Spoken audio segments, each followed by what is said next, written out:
Cà phê mèo đông lắm, mẹ thấy nào là quang quấn rồi là piu piu virus rồi là chắc có mỗi ông Dũng CT với ông chuột channel đèo đến. Còn lại là ờ, kiểu ông một mình một ngựa nhỉ, có tin đút thôi.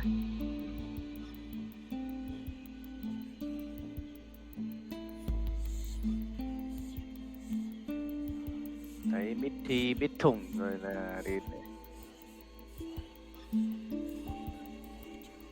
ờ ông ý phải vào được gần năm rồi thì bắt đầu mới rộ lên làm streamer mà.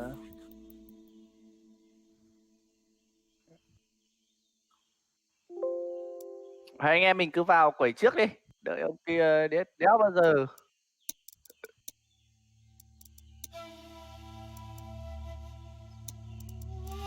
Chơi con này cái cạc màn hình nóng phết. Tôi phải là phái riêng một cái quạt ra cho con cạc màn hình.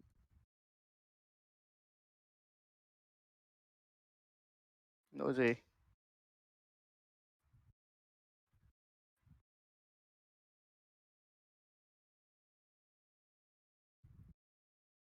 Chả hiểu lỗi gì.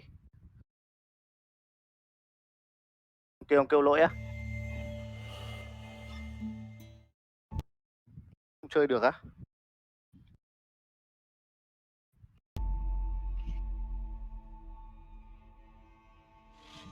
Hôm qua chơi đến 2 giờ mệt đéo chịu được.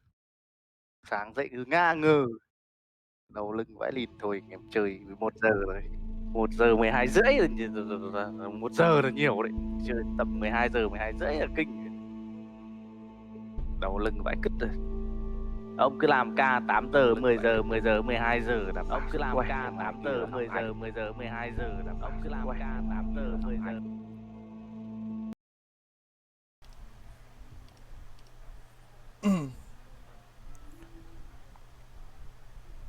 Đéo biết, nó bảo là vẫn đéo được. Nó bảo là được rồi, để mai nó reset lại máy xem là có như thế nào, nhưng mà xong cuối cùng là đéo được.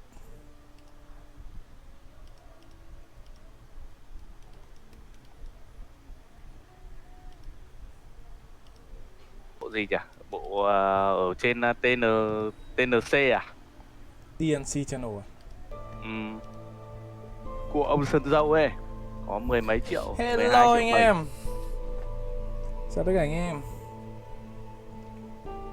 Bị nhại tiếng, tôi đang check thử tiếng ấy xem anh em kiểm tra xem là tiếng của anh em trong team như thế nào, có rõ không? Có bị nhỏ quá hay là như thế nào không? Hay là khó nghe hay là gì không? Em thấy chơi con Green Hell cuốn hơn. Game Vào rồi à? siêu phẩm. Vào rồi nhá. Đấy, chứ vào tôi thì tôi chạy vào. Rồi, để tôi mời. Chị em lại chơi Total War này. Rõ như cái dặn đẻ. Đấy, đúng rồi. Ông dặn lại thử cái xem nào. Hello, chào tất cả anh em. Bữa này hai thanh niên kia ổn hơn chưa? Ông Mạnh thì ok, chứ còn thanh niên kia thì giáo viên. Mời đây. Và mời mà, không được. Đấy. Tôi ấy chỉ bạn bè nên ông cũng tìm được đấy.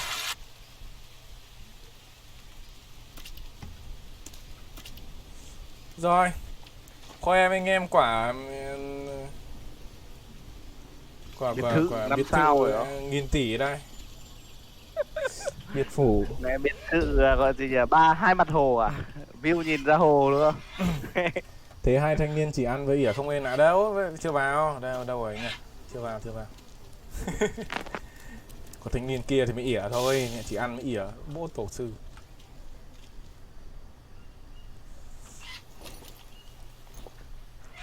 Cái đéo lại cầm cái cần câu này nhỉ?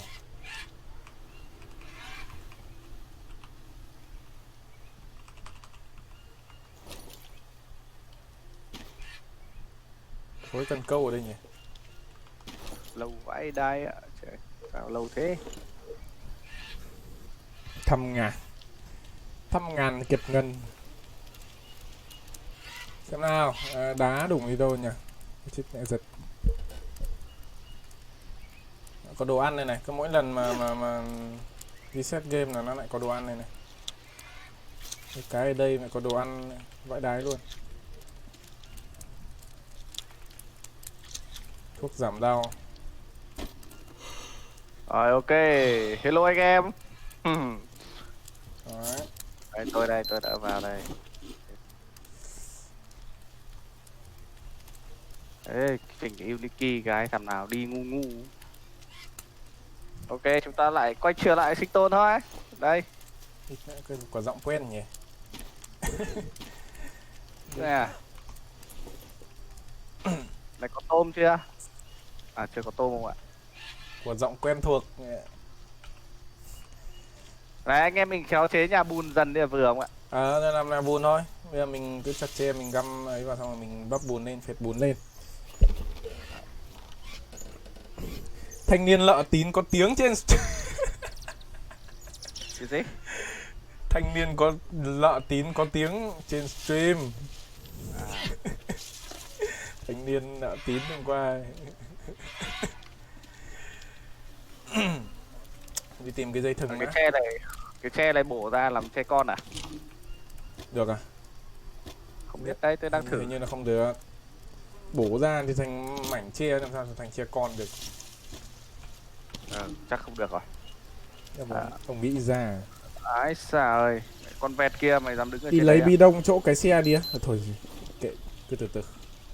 Ui xồi ôi, một pha mẹ headshot.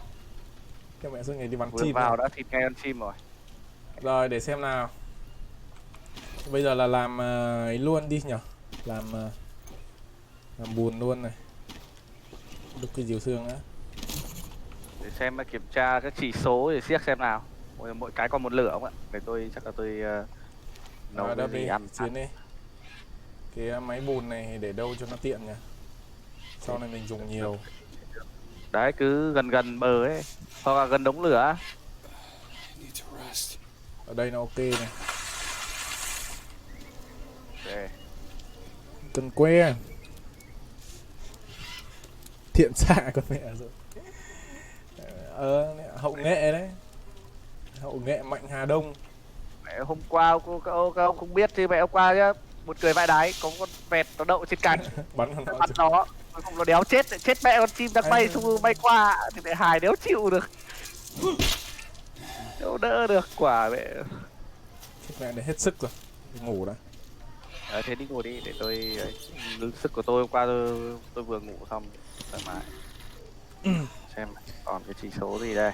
Em xem end game căn này vợ chết. Thấy bảo là con này kết thảm vậy cứt. Thanh niên này chỉ là chơi đồ thôi. Con vợ chết rồi, thanh niên này chơi đồ xong rồi đi tìm thôi. Cốt truyện con này mẹ nó éo có hậu tí nào rồi. Anh em xem thế. Anh em xem series trước thì tôi và mẹ thành thổ dân mẹ luôn. Thôi thế chỉ có hai, cuối cùng là kết thúc là chỉ có đàn ông mới đem lại hạnh phúc cho nhau đúng không? Đúng rồi. Con này có mấy màn nhỉ? Ending hãm lồng lắm. Có một là sinh tồn, hai là cốt truyện thôi. Có hai màn.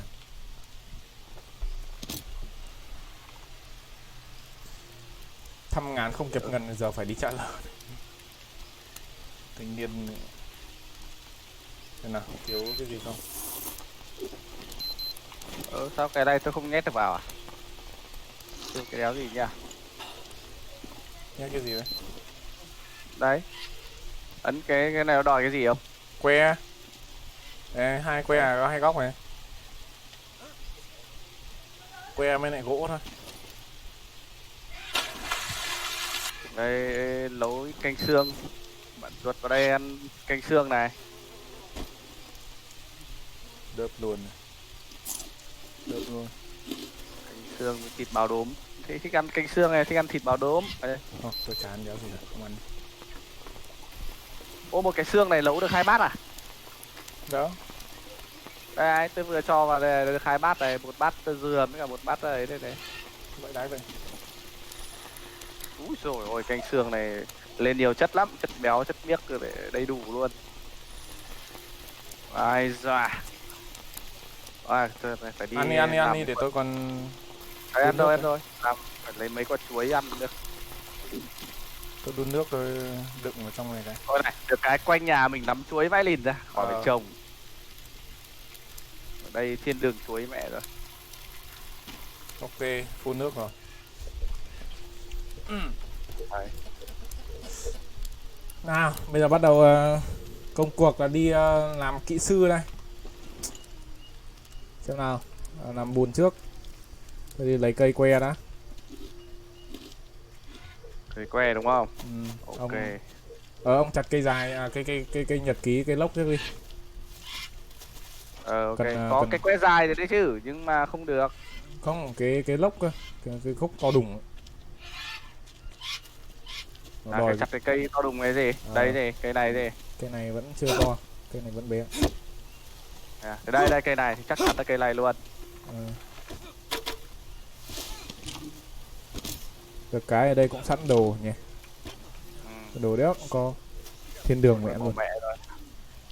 Tớ biết thanh niên kia tắm rửa cái áo thì lâu vậy cứt. Cho mẹ vừa tắm vừa cuộn hay sao? Con rùa. Rùa chân đỏ này. Rùa với chúng tôi này.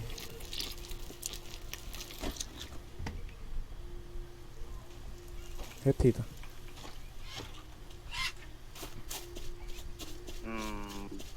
Que thế nào hóa ra là tôi hết sạch que rồi. Đây rồi, tôi có que rồi. Chỉ cần lấy nữa thôi.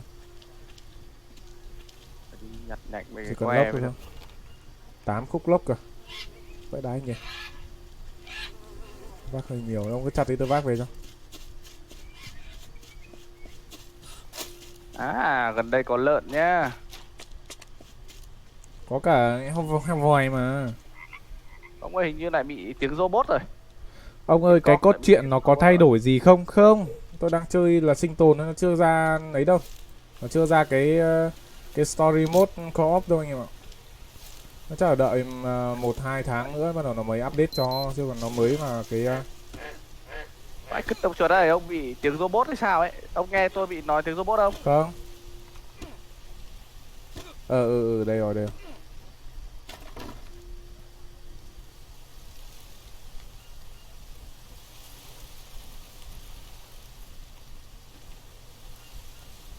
Vãi cứt. Mất đấy rồi. Mất tiếng rồi.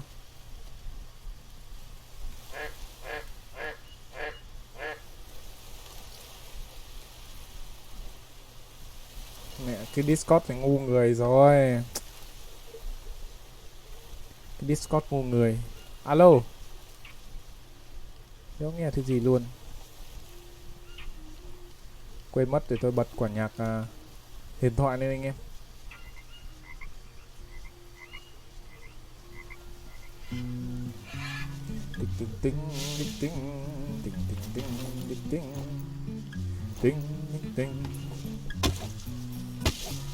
Rồi, mẹ quả nhạc làm lên tên tuổi. Đâu rồi, lốc đâu hết rồi nhỉ? Mạng mới thì đéo nào mẹ.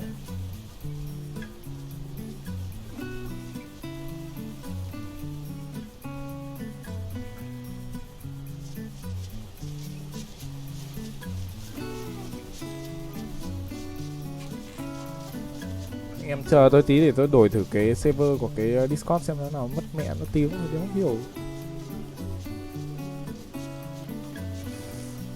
Hồng Kông, Japan xem nào.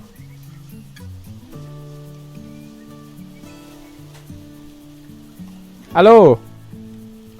Ở đây quay lối Discord rồi. Cái server Hồng Kông. Ông nói đéo gì. Cái server Hồng Kông nó bị ngáo chó đấy.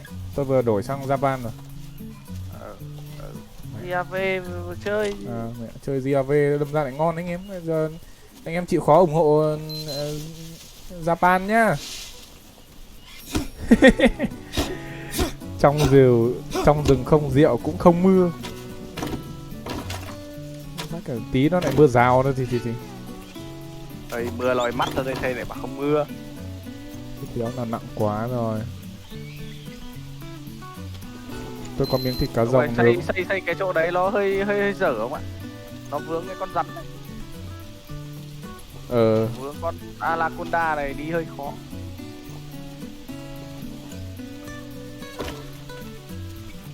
Địt mẹ nặng đéo vác được. Chỉ có cần sa với thịt người. Cảnh đẹp đêm nay khó hững hờ. Họ thịt mẹ nặng quá, vác đeo được. Thanh niên sức yếu quá. Thanh niên kia kêu hình như là livestream được rồi hay sao? Đéo hiểu. Nặng quá. Nặng quá. Cái này đến bao giờ nhỉ? Đây con rùa nữa này ông ơi, da thịt này, da thịt rùa này. Mấy cái mai. Đâu. Đây này. Gốc cây. Ở đây đợi tôi để tôi vứt bớt mấy cái xương xiếc này ra được. Nặng quá, đéo hiểu sao trong người tôi có cái đéo này nặng. Hình như là nhiều thuốc quá, nhiều băng quá nên là nó nặng. Cố lên, sắp về đến nhà rồi. Nặng quá. Cha vô. Ai da. Trong người tôi nhiều lông chim quá. Bắn chim nhiều về chim đầy lông. Vãi cả là nhiều lông chim Đâu quá. nhỉ, con chuột đâu nhỉ? Con chuột đâu, con này đâu nhỉ? Ở Con chỗ rùa ngoài, đâu? ở ngoài cái cây ấy đấy. Cái cây nhiều chân đấy. Cái cây nhiều rễ. Cây nhiều rễ à? Ngay đây à? Ừ, Nó bò đi mất rồi hay sao ấy? nó bò quanh đấy thôi. Lá khô chắc tôi ném mẹ ở đây. Hình như nó bò đi mất rồi. À đây. Cái này xiên cái nào nó chết đi. Ông đập một cái là nó tụt đầu vào là ông xỉa được nó. Có dao là xỉa được. Có dao nên làm cái dao ấy. Làm cái dao đi. E thu gom được này.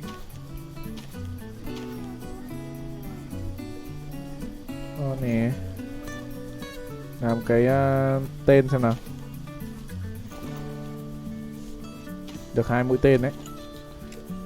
Anh em mình sau làm full mũi tên sắt lại đi đấm nhau sướng. Ui dồi, nhà điều kiện lắm, toàn lấy mai dừa đun nước thế này. Vứt mẹ ấy, vứt mẹ mấy cái bát dừa đi. Đây có thịt dừa này, có thịt rùa này.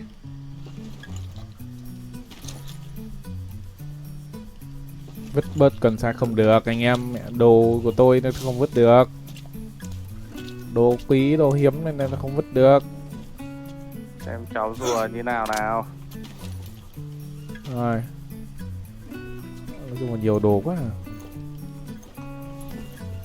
Mấy cái này chắc là tôi chia sẻ bớt cho anh em đấy. Này anh em nhậu rồi bỏ khô đi này. Ông này cứ chắc là ông phun này. Ông cứ vứt đấy, ông cứ vứt đấy. Thịt rùa được phết đấy không ạ? Nước cam, bò khô, túi hạt, đấy, một đống đồ ăn luôn. Nhẹ hẳn người luôn. Đớp luôn miếng này. Làm miếng nước nữa, ok. Ổn đấy. Cái thịt báo hư thối này thu được rồi đấy. Thu ra. Cơ bản là có thấy có nhiều rồi nên tôi vứt tạm đấy. Chơi vương niệm cái nhẹ. Chơi vương niệm là cái gì?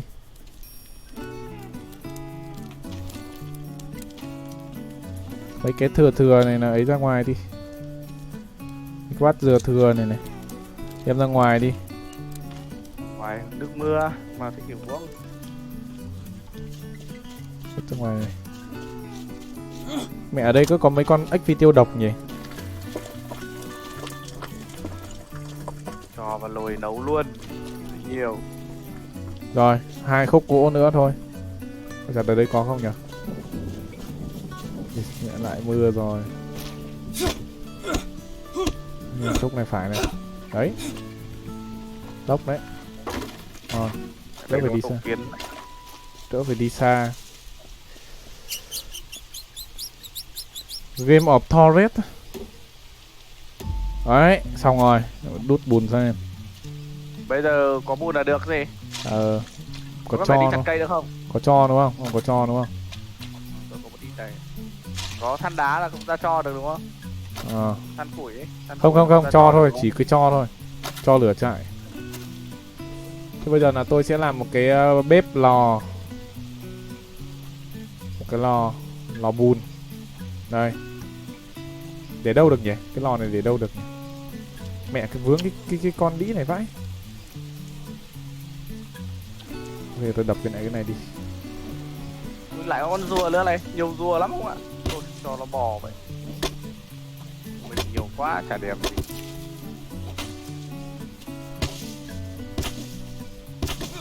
Mưa ngoài hay trong trong không anh em ơi?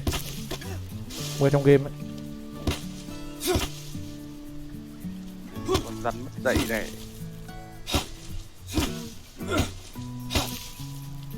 Máy trộn bùn à? Máy trộn bùn là cái gì?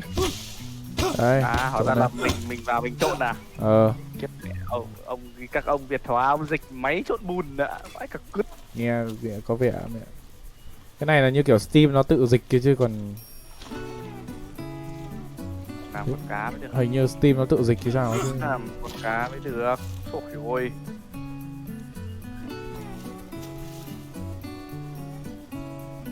Chuột ăn thịt cá không? Đây tôi về làm bát canh cá cho anh Lát em. cái sao này? Lát phải vãi cả đái. Tôi nghĩ anh em mình phải làm cái thùng chứa đồ trước không ạ? Nó phải có bùn, vẫn phải có bùn. Nói chung là vẫn phải có bùn. Có. Đấy, ý tôi là làm cái đấy trước để anh em có nước ạ. Hay là làm cái ấy trước nhỉ? Làm đồ cái trước thì ngon hơn. thùng lọc nước trước ấy. Lọc nước cũng được. À nhưng mà lọc nước đấy phải đi khám phá để nó mới mở ra. Chứ còn bây giờ nó chưa có. Mình toàn uống nước canh mà lo gì. Có được tất đủ. Nếu cả này em phải đi khám phá thì mới có. Tận nhớ là cái đấy thì chỗ nào. Được là cứ sốc bùn lên là được. Ông kia tắm lâu vào cờ. Để em xem nó ở đâu nào. Đéo hiểu mẹ. Tắm đéo gì tắm lâu. Tổ sư đang đây này, có cho lửa trại tiếp đây này, nhưng mà lại hết vào đấy rồi.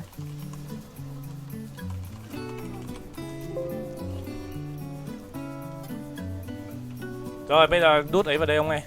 Có gỗ rồi đút hết vào đây. Với dài với ngắn. Che đút được không nhỉ? Cái dài cái ngắn đút được hết. Cái dài thì chặt ra, chặt đôi ra.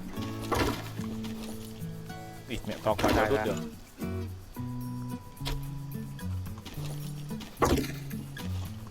To quá đéo đút được. Kỳ cọ đồ các kiểu. Đéo hiểu thanh niên tắm lâu vãi cứt. Này phải đi chặt gỗ kia rồi.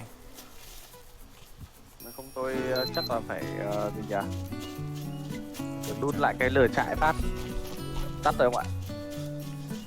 Có lá ở chỗ ngoài gần cái bếp lò đấy.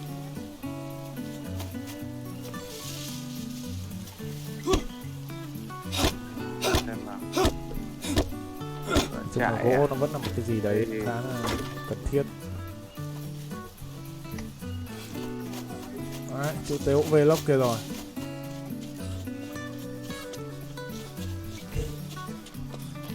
Này khoảng 3 cái khúc này là đầy mà. 3 khúc này là đầy.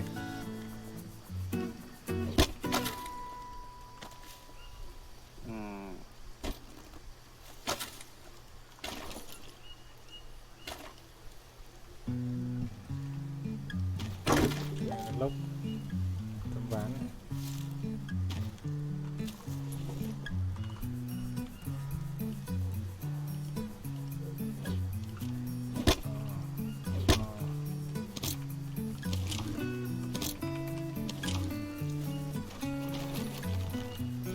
Bắt cái bếp lâu phết như vậy. đùa.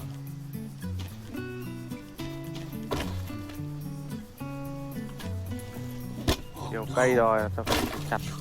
Thôi thì mất mẹ nó dìu rồi. À thì chuột đây, chuột đây. Nó đi mẹ. Nó lên. Chuột kêu chít chít đây này. Đéo rồi.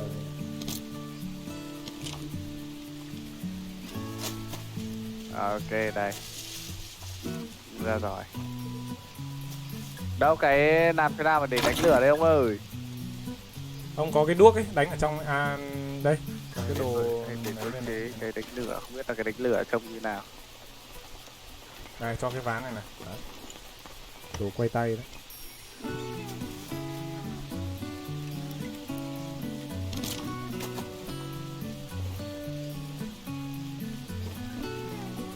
Vậy sử dụng ra sao? Đầu tiên là làm nào? Đầu tiên là sử dụng trước, xong rồi là ném cái ná khô vào đó. Và nó ngồi xuống cái là ném cái ná khô vào. Rồi ok, được rồi. À, ngồi VVVV. Đây à, xong rồi Đánh lửa. E thả vào. à, có gì à? Kéo được, mất Ấn mẹ E rồi. Điền ấn E để thả E vào. à? Tôi mất mẹ rồi, đây đây. Lấy cái lá khác, ra ngoài đầy lá này, lá ngoài đây. Đây đây đây. Còn nhìn trộm nhá, mẹ quay tay là nhìn trộm khó làm lắm. Đây, nhòm. Ui da. Quay tay lúc mà bốc khói thế này thì chết dơ.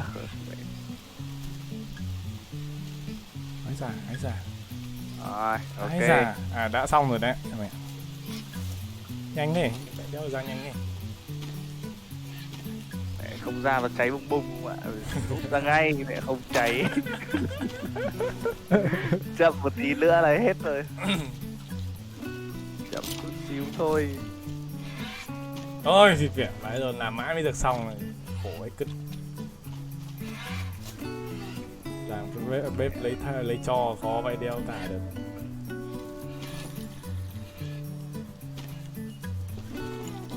Ăn thịt chua tất cả độ tỉnh táo đấy không ạ? Ok. Rồi lấy lửa này. Đó không có đĩa ra này. Check đi. Cái gì nhỉ? Cái gì leo xèo đấy nhỉ? Bếp. À. Đây có xương ngay cạnh này, làm mát canh xương cho nó ấm bụng. Rồi. Dập nữa. Rồi.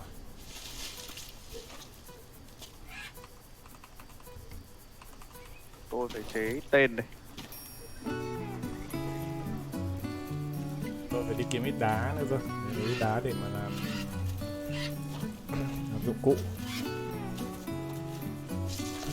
Đây có vẻ hơi hiếm đá nhỉ. Đây con rùa nữa này. Ông phải ra mấy cái chỗ gần những cái tảng đá ấy. Tôi thấy là có, cứ ra gần những cái tảng đá là kiểu gì cũng sẽ có đá con. Nó cũng không phải là chắc chắn nhưng mà thường nó sẽ có. Đây. Vứt cái bát dừa đi. Đấy. Mẹ bò đòi không? Nào. Đấy. Trời ơi, bốn cái mai rùa để ăn ỉa ra quần. cái mai rùa. Cái mai rùa được 25 nước ấy. 4 cái mai rùa là đầy một cái bi đông sắt đấy.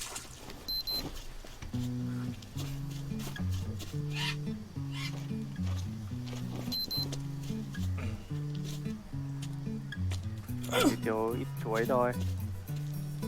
Nấu sẵn bát canh xương.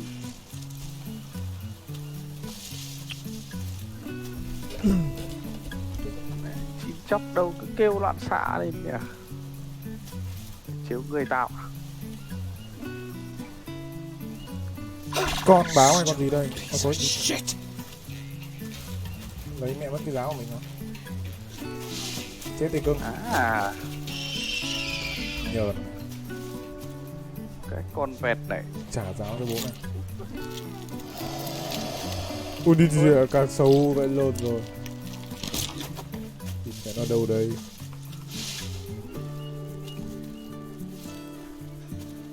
À đây rồi.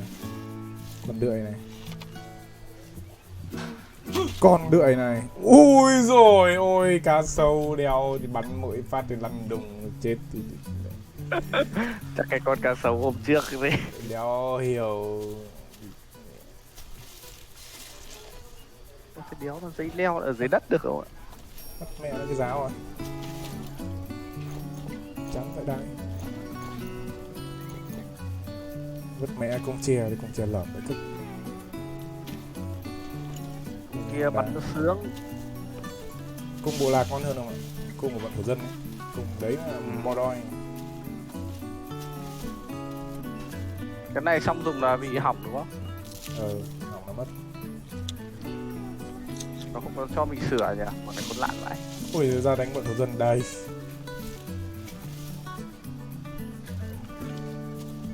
Đường ngoài này nhiều chuột lang nước lắm. Tàn sát đồng loại đâu ra. Là kế mưu sinh thôi anh em.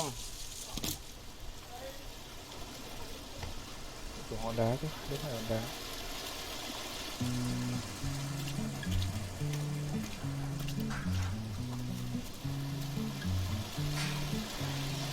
Tôi cứ nhầm thu gom với chế tác. Hay ấn hai cái đấy nhầm với nhau. Đúng rồi, nó là Harvard.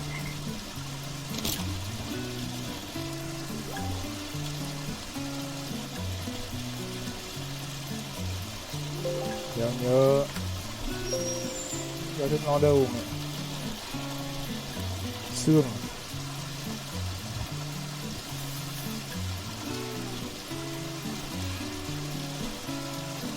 Cái gì xương.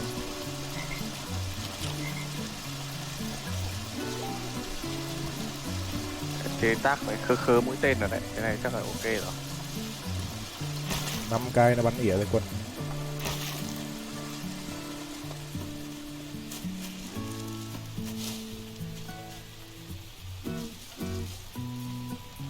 Mũi tên này. Kiếp khổ anh cá sấu điên. Ngã ngứa bắn phát lăn lông lốc. Làm tranh anh ra luôn à? Ngứa bụng mẹ luôn. Rồi về là có thịt cá sấu ăn. Không, tôi đéo ăn thịt cá sấu mà. Cá sấu cùi nữa cứt. Ăn thịt chuột này này. Thịt chuột lang à?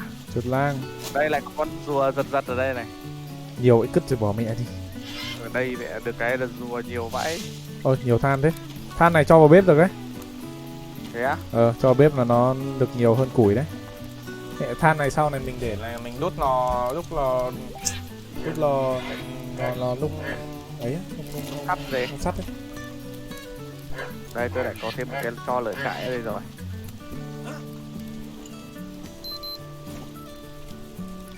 Hút miếng nước đấy.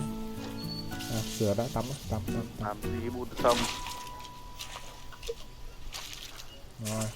Giờ phải rửa tay sạch sẽ trước khi ăn. Game nó cũng răn dậy các thứ. Đấy. Nước sạch cái này mà lại thành nước bẩn nhỉ? Uống. Nghe điêu đéo chịu được.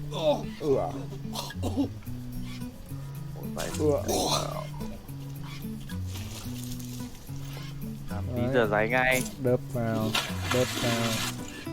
Phun cây mẹ ngay. Phun mẹ nó. Phun mẹ máu luôn không ạ? Rất bò đòi. Thế ông có lấy ấy không? Này cho uống nước thì cho cái quả này này. Quả này ăn phát là uống được nước luôn. Có thiếu chất béo không? Mời đi mà. Cảm sao vào ấy đấy, vào cái phần.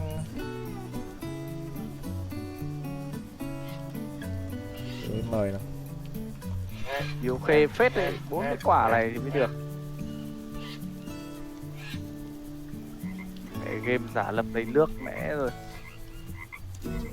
Vào ấy là được mà, mời vào cái chỗ bạn bè nó mời được mà, vào tìm được mà.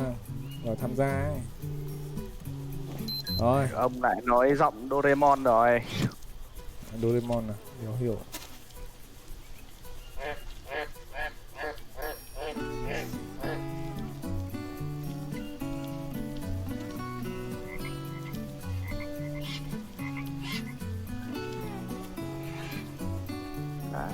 Con cá kia mày dám nhìn đều của tao à?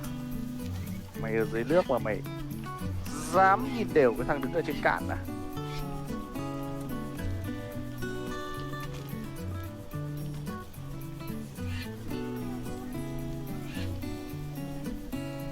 Trong này để bếp nhá. Đấy. Làm phát lại có thịt cá ngay. Ôi cái mai dừa này hút được nhiều lần lắm không ạ?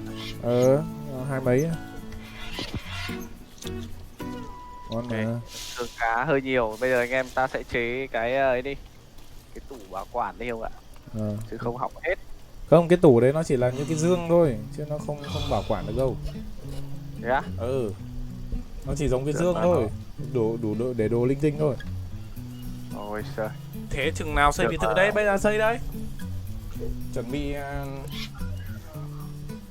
cắm cây rồi là đắp bùn nên là ok thôi. Thôi ngủ ít thôi, dậy đi. Giàu đâu tới kẻ ngủ trưa.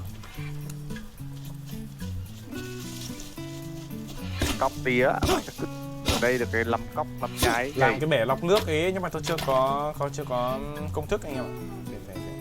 Phải đi khám phá nên mình lấy cái công thức về. Que đâu hết nhỉ?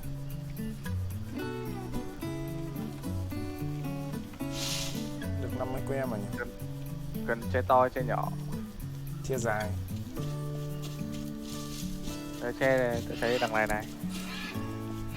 Chia dài thôi. Ở đây này, có cái cây tre đây có chém làm cái này trước đi. Cái bếp đây để đây nhá. Bếp để đây nhá.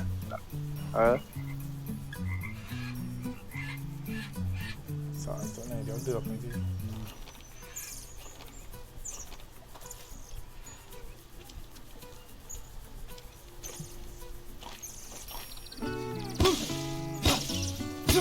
Hello.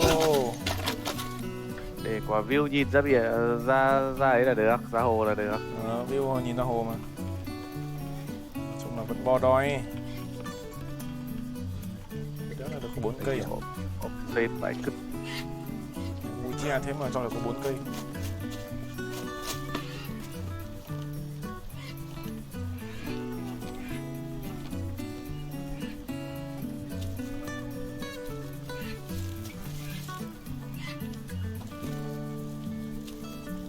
Mé tre ở đây. Ây da.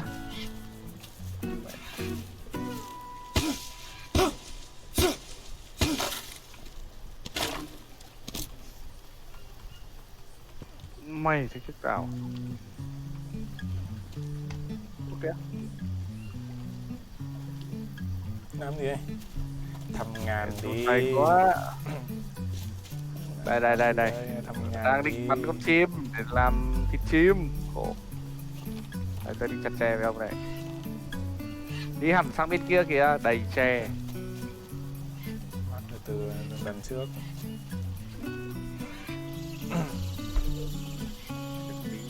Lấy sức à?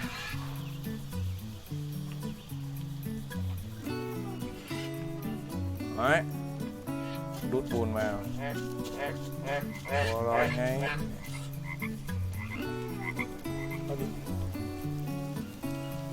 Cái trước còn chưa lấy xong mà nhỉ? Cái gạch bùn này nó cứ lắc lác kiểu đéo thì. Cái gạch bùn đã.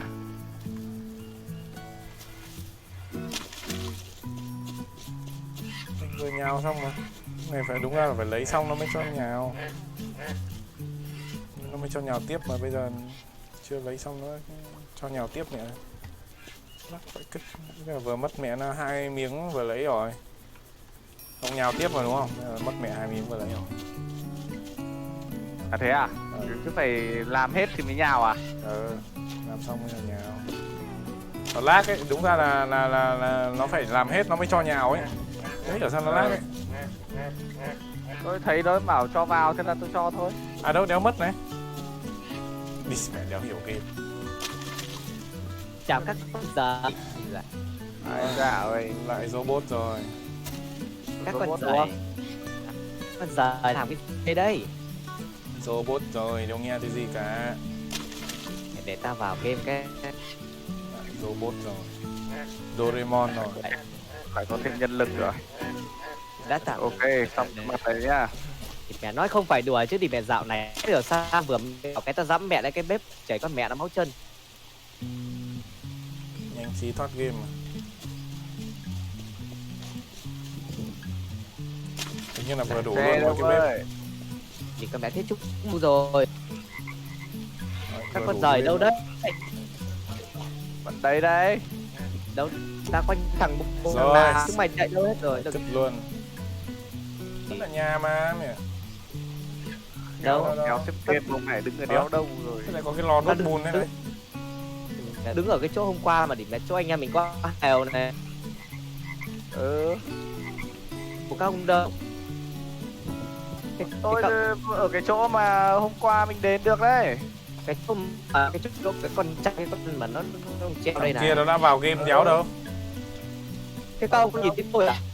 Mày vào game đâu, mày vừa rời rồi. Mày vào xong mày rời rồi. Mà thầy ta đang tiếp tục đang chơi đây.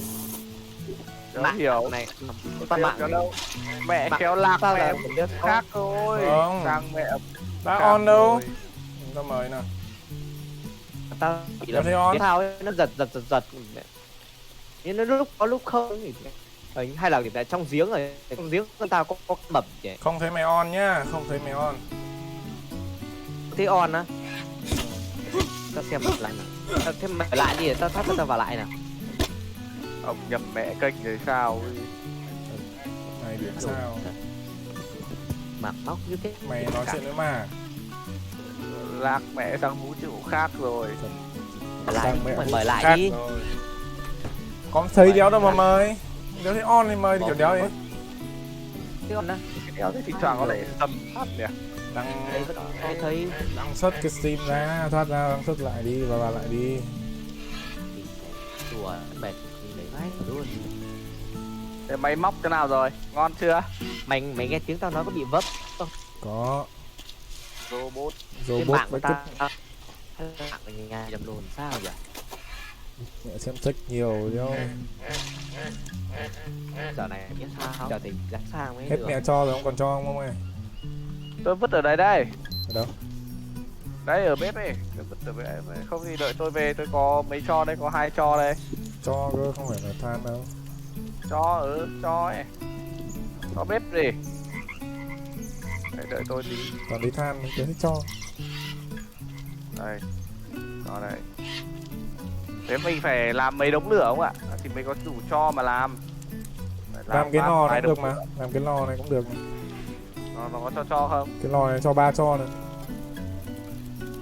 Nhưng mà cái lò đấy lâu quá lịt. Nhưng mà được cả than. Này, tôi vứt vào đây nhá. Ừ, nghe rồi. Rồi, Để tôi đi múc nước anh để đổ em vào. đi múc nước vào là được rồi. mày vô xem like Đó. tao thấy tin nhắn này Cái nồi thì đéo múc được nhỉ. mời đi xem tao online chưa nào Đi đông nước thôi à? Đéo thấy. Ôi, cá sấu ơi, cá sấu. Cá sấu, mày online cá đâu sấu chạy ấy. Để em cá sấu. Cá sấu chúng tôi. tao đang chơi gần heo này Nhưng mà tao không thấy mày. tham gia tao bấm mà tham gia chơi rồi cái tao bấm tham gia chơi cùng Ở đây invite rồi con này. Đấy, invite này. Thành tiền cá sấu ra kiếm ăn. Đi mẹ mày vậy cứt. mày mời chưa xem nào Ra múc. Mà cái bọn này nó khôn vãi cứt nhá. Kiểu như mình đang định làm một cái gì đấy ấy. Bật Bình dậy. thường thì đéo thấy nó ra đâu. Phải. Nhưng mà là kiểu mình kiểu đang làm một cái gì vấn đề gì đấy là nó ra ngay ạ. mày mời rồi đúng không không còn mày rồi mày định vào Nói chung là nhà Nào, nhà bo đôi vậy cứt. Im mà thiết kế cái nhá. rồi đi tắm giặt cái vừa trộn xong lại kiểu đeo thì người bật.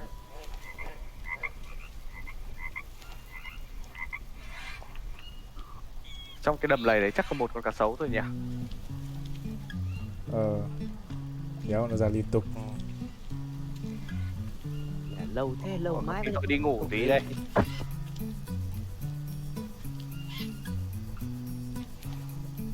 Rất bo đôi.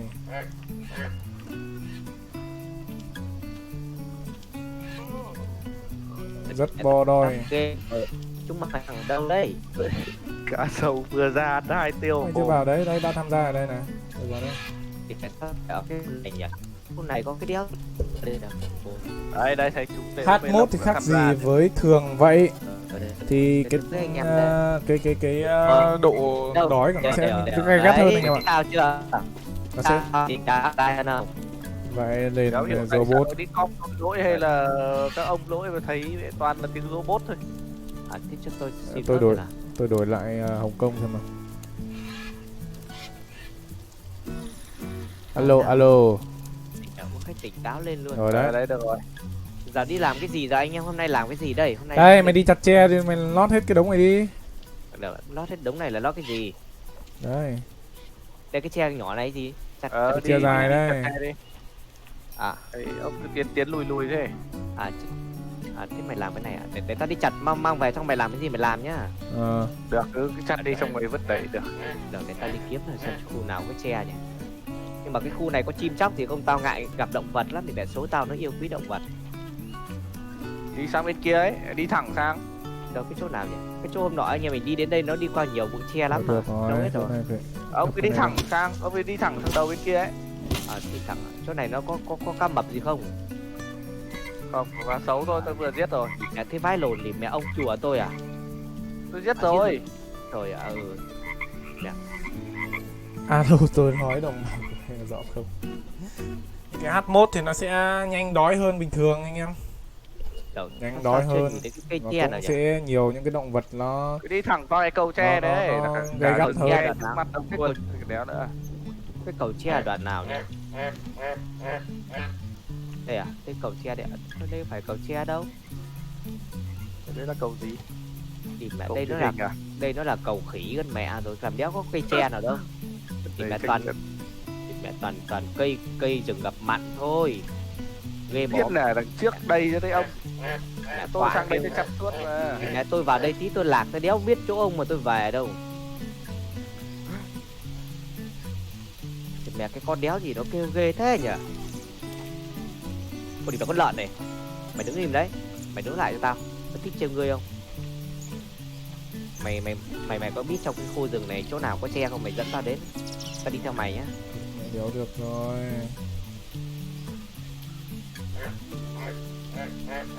Thì mẹ Khó đã nhỉ. tắt được mẹ đường rồi. Hơi khó nha. Cái cây hoa này nó có độc không nhỉ? Ở đây. Ở cua này. Mẹ nó Mốt có ban được nhau không? Hình như là không anh em. vãi lồn. À đấy được. Ông này ông đùa tôi sao sang đây Đấy, cháo được này. cái tre mù nào mà ông kêu nhiều tre. Có tiền nào? Mẹ, đi qua cái cầu cái là có đầy tre trước mặt mà ông Đây, phải bảo. đây tôi đang đứng ở cái cầu đây, cây cầu này là cây cầu tre, đây phải cây cầu tre đâu. Ông chỉ tôi ra Hiểu cây lông cầu tiền nào đây? thì mà thế tôi về lại chỗ cũ đây. Thế ông về lại chỗ cũ tôi xem nào. Ông đi về đây. Đây tôi đi về đây. Đi về đây. Mà nhưng mà tôi phải nhìn trong có cá mập, cái cá sấu thì không biết nó cắn chết. Nguyễn Ngọc Ngạn đang chơi với chuột à? Thì mẹ đấy là đúng rồi, Ngọc Ngạn mà thì mẹ tôi mẹ. Cháu chuột chào chú chưa? Mày chào chú chưa chuột? Chào đợt mà bạn.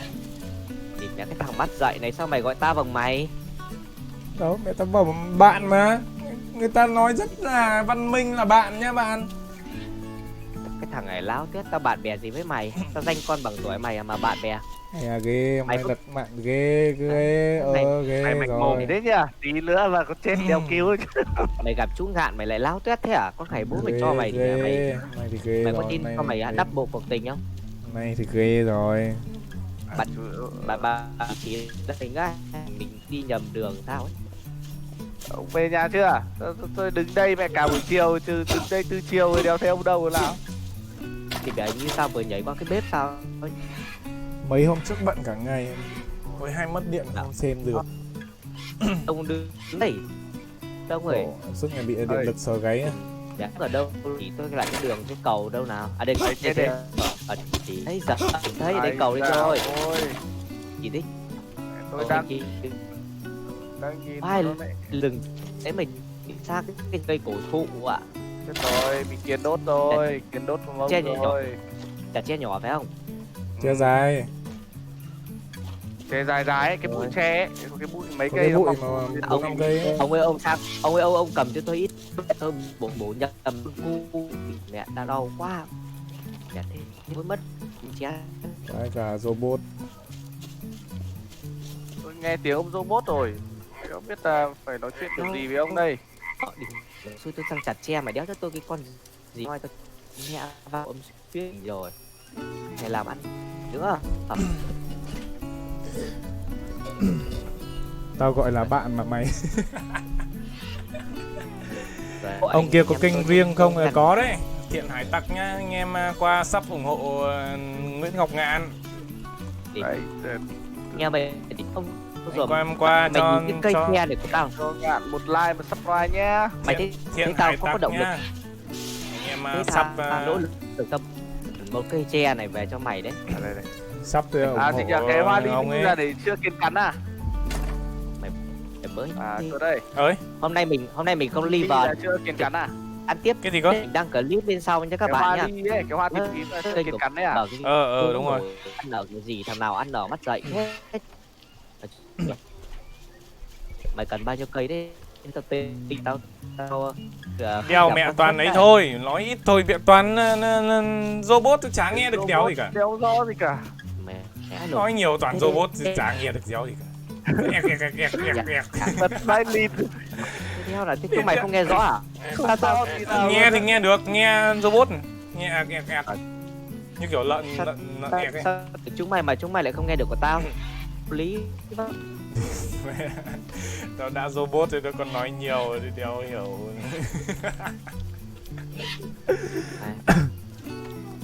chúng mày kêu tao đi chặt tre thì chúng Hàm mày Anh đang Đông, là Hàm Anh đấy. Đông nữa này, Hàm Anh Đông này cũng có một cái kênh đấy, anh em ủng hộ. Đâu nhỉ?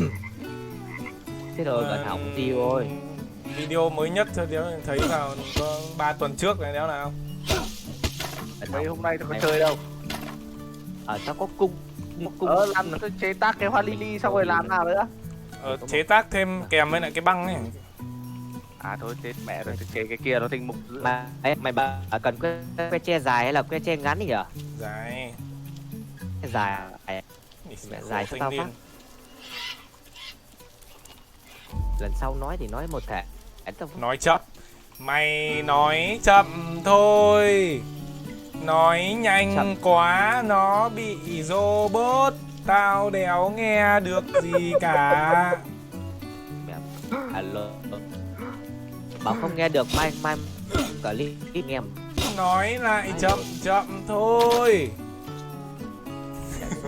ở Hà Nội nay mất điện live ở PU Thôi ông đừng đây làm gì đây. Thanh niên Thì, chơi nhiều. PUBG với lại PUBG Mobile với lại đấu trường chân lý. liều cái Ông nào cũng chơi, ông Tếu à? Tếu có chơi đấu trường chân lý không? Có đấy, cao thủ đấy ông. Mình đéo hiểu, mình Thế à? đéo chơi được nhiều. Mình Mày chơi chơi được đến, một hai trận là chán lắm rồi. từng này che từng này không mà giả lập game giả lập này đúng rồi ai là cái mình mà anh em ngồi đây mày ngồi để tao bắt này à mẹ với che ở đâu cái thằng bắt dậy để đi để xuống nước Khung ở đấy là thế mới nhét vào khung ấy. Khung tao chế sẵn Đó. rồi, khung tao vẽ ra đây rồi tao nhét vào thôi. để lao tuyết dầm đầu vào xuống sông đéo biết mình Trong rừng này có cái kể chuyện ma. PUBG khác gì PUBG? PUBG thì khác gì PUBG? PUBG khác gì PUBG chứ. PUBG khác gì PUBG? Cái này thì để thanh niên chơi PUBG giải thích chứ tôi đéo chơi PUBG tôi đéo biết. thì mẹ nói đùa tao tân khi tao dùng hạn đi chơi điểm mẹ từ mấy đứa đeo nào nó cũng ngồi cười Tao bảo mày nói từ từ thôi. Nói nhanh thăm- quá robot thăm đéo nghe được gì cả. Nói nhanh còn robot thì chẳng nghe được. đéo hiểu sao nói thế đéo nghe cùng với Chơi Mày kiểu chơi nó nói chỉ như tao vừa ý. nhưng mà tao nghe tiếng của chúng mày vẫn Đấy, mà đấy, sao- đấy, cái mượt tiếng đấy. tao nhỉ? lý do nó như thế khổ. Biết đéo được. Khổ Thì vậy mẹ cực. tao mất mẹ gì rồi thằng nào cho tao đi tao hết rồi Đi ra lấy Đá đây này, con ném cho. đi ra nhặt Ở đá bếp bạn. đây này. Đá đây này. Đá đi. Có đá ở bếp đây này. Đấy, ném cho 2 cục. Mày chơi game nha. Anh đêm ngắn thì lời dỗ chết. Ôi, địt. Ai nhắn tin không trả lời dỗi chết. Ôi thì con người yêu đấy tôi nể lắm thì tôi mới trả đắt. Cụ lý Lại nói chuyện có với biết ngọc ngà.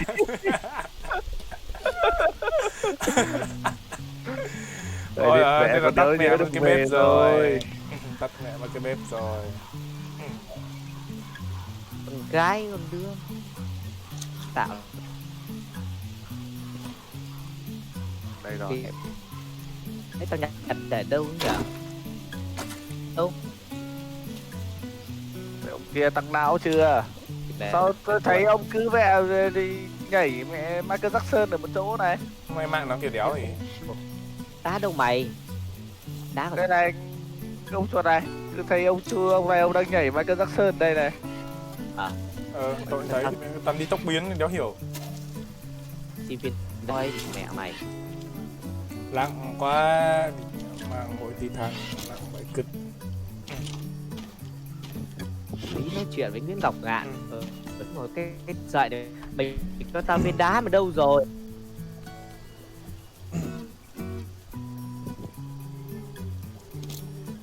Thì Rồi, thôi thì quả phải giáp lộn sướng sướng ở đây. rồi thôi. Mẹ mày hai lực lột anh hai kẹo một Nhắm hết rồi đây. đỡ hỏng. Lá chuối gần đây không nhỉ? À bây giờ chuyển bếp vào trong đi không ạ? Trong này có cái bếp này này. Cái Đâu, bếp này đâu, ngon đâu. hơn đấy. Cái bếp này không bị nước mưa vào. Đâu? Đây này trong này. Ái dào ơi, được của nó đấy. Bếp bò đoi.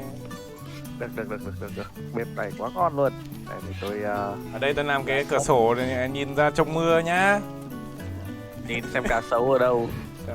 Làm Nhá cái cửa mẹ. sổ. Có anh em nào trong khi bên thì phải đá để đẹp gì và không đi chặt tre điều gì được. Ô, kiểu mẹ đấy rồi. Mình sao tạm đã. Tôi tưởng ông đây này, đá ở bếp bên này, sao không nhặt? Đá đây đây thể. Chết Đá mẹ rồi. chắc. Thịt Để này tao sắp đi thối nhặt rồi tre ông ơi. về. Chặt tre đã từ đã. Thiếu thì thịt. Bên kia tôi vừa săn được con cá sấu kìa. Không, Sang nhưng xách mà thịt quan trọng về. là thịt sống thì tôi vẫn còn, nhưng mà thịt chín thì đâu còn. Rồi Ra đâu đây thành cái đồ đâu nhỉ? Không Che còn đâu? đấy không? Châm bếp nốt này. Cái mình chặt tre lắc vẫn có mỗi 2 thanh thì thôi à. Chồng mỗi tầm 3 à. Một thanh không nhỉ? Ồ, tự nhiên nói robot. Tao nói có bị robot xong mạng mày bị tao ấy nó robot. Mày thì thoát ra vào lại xem nào. Kiểu Thoát Discord ra vào lại. rồi cái Discord ra xem nào. Sao cứ nghe thì tiếng robot lắm. Thì ông đâu mà ông nhớ của tôi ông hay đâu Có, robot. nó cũng giật mà. Nghe nó buồn cười vậy. Ông Mạnh ném cho tôi cái này cái nằm nửa đấy. Đấy nhỉ? Tại sao lại bị Đây, Đó, ông đánh đi tôi hết sức mẹ. ông Thế à? đâu bảo đá Ok. nhỉ? Ông bảo đá đâu tôi ra tôi lấy cái Ở cái bếp cái cho bếp này, này, ông hãy về cái bếp đi, này. bếp nhà bếp mình à? này. Ở trong bếp đá à? Ok. Ông chuột ông vứt đầy đá ra đấy đây. Đi lang thang đâu xa.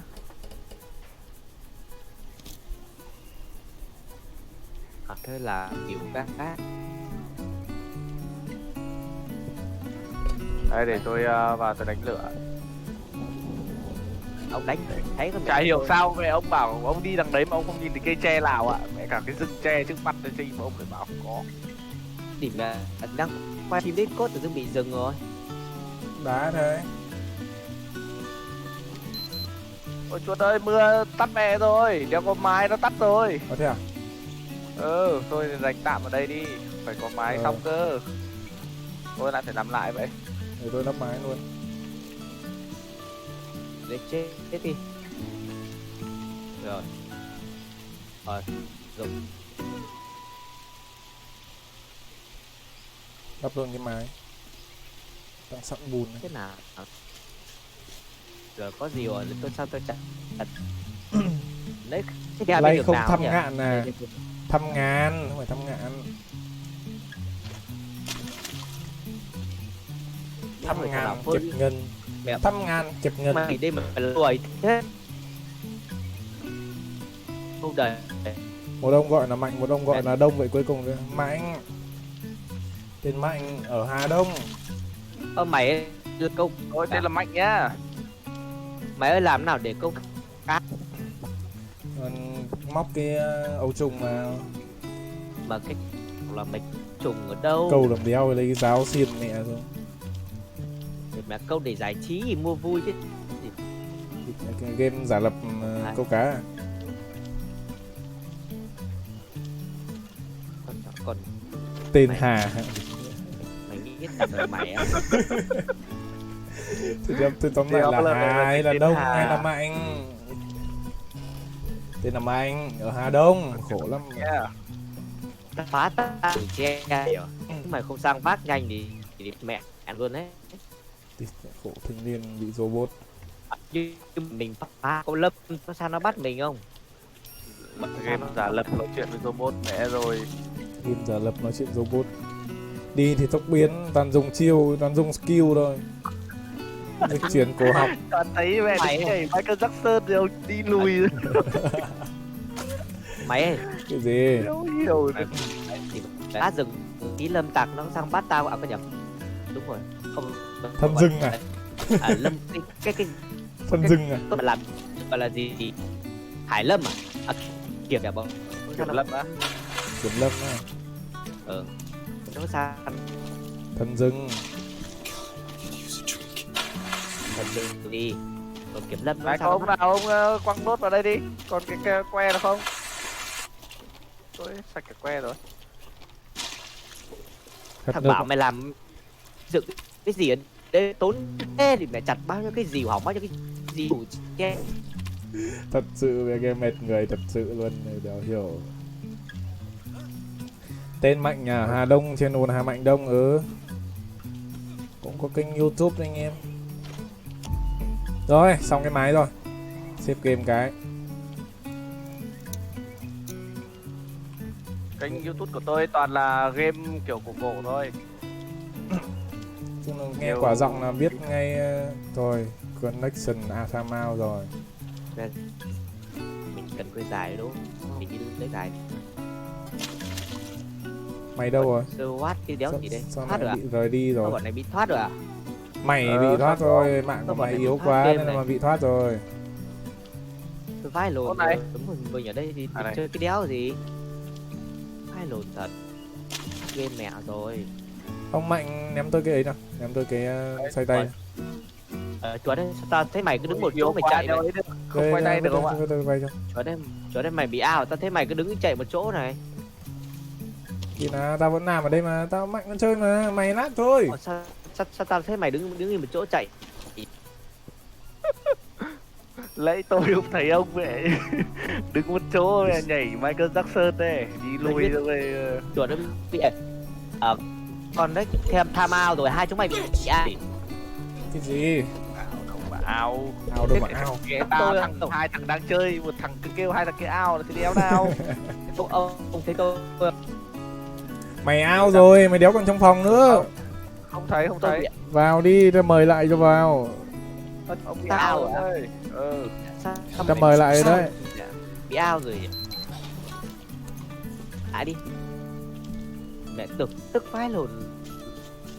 Hết nước rồi. Đây nhặt mắt dừa vào. Nhặt mai rùa vào. Đúng ra con game bị này nó ao. nên tăng một chút những cái hình phạt khi mà mình hết nước chứ nhỉ? Bởi vì là nước vẫn quan trọng hơn đồ ăn mà. Chán. Tôi nghĩ là nó nên tăng thêm một chút cái hình phạt cho cái việc là hết nước. Ví dụ như là giảm tinh thần Mời chẳng hạn. lại. Bởi vì là bình thường là nếu mà mình đi ấy là mình thiếu nước ấy, mình đi sinh tồn mình thiếu nước thì chắc chắn là sẽ bị mệt mỏi, đầu óc không tỉnh táo. Bị kẻ phái lồn. Mày đéo chứ. Chạy ra tôi bụt này. Mà được gì?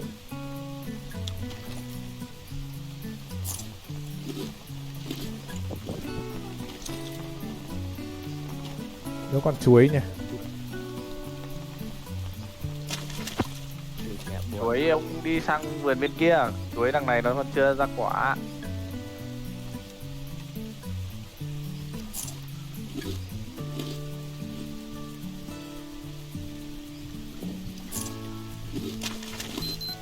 Kiểm tra tình hình sức Có khỏe sinh sản. protein. Nhiều nước rồi. Chứ còn nhiều đồ ăn ghê đấy.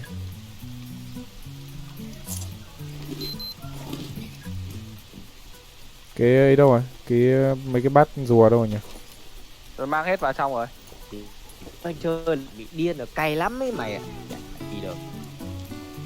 Nếu một nhà mạng mà chịu được. Lag à? Lag đấy. Tôi đéo nhặt được cái bếp này. Đéo nhặt được cái nồi này. Nồi đâu? Tôi có thấy nồi nào đâu. Đây, ông thấy có bốn cái bếp không? Bốn cái mai rùa tôi đang cho vào đây. Sao tôi đéo nhặt được nhỉ? Giờ đến bà được rồi này. Nghe thì trèo trèo ở đấy. Đây. Tôi có cái nồi này. Ông ném cái nồi vào. Ok. Giờ làm tí thịt cá rông này. Ai trời. Đấy, tôi lấy ra đây này. Đi mẹ thịt chuột thang nước ơi, đừng đập ông ơi. Mẹ bao nhiêu công tôi xây ông ơi. Thỉnh thoảng ấn kích chuột cái nó đập phát. Đây là cái gì đây?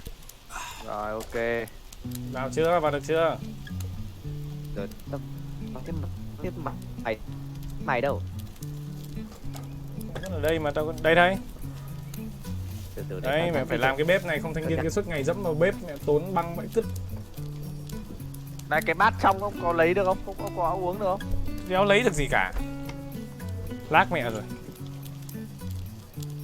Tôi bây giờ bắt đầu mới bị lag này. Đéo hiểu game chán vậy cứt. Xếp game cái thoát ra vào lại. Chạy ra tiếp game. Đây đây thấy ông chú Tễu đây rồi. Từ anh em thoát ra nhá. Tôi thoát ra này. Đây đây tôi xếp game phát. Nhưng mà tôi bị đéo để tôi vào tôi xếp cái lèo Rồi lên ok. Đây này cái lều đây này, cái chỗ mà có mấy cái ba lô vứt cổng vứt queo đấy. Đồ Rồi, chơi game. rồi này. Đéo hiểu sao nó cứ bị Sao hả mình đông đi đâu rồi? Đấy tôi thoát ra rồi. Ở chung cho mày rời mạng. Đi mạng mình. Đó, mời lại đi ông ơi.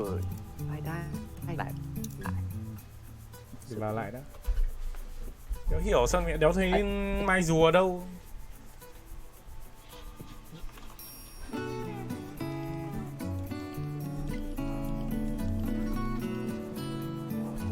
Được chưa? Mời chưa chuột?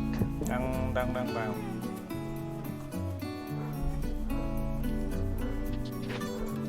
Không.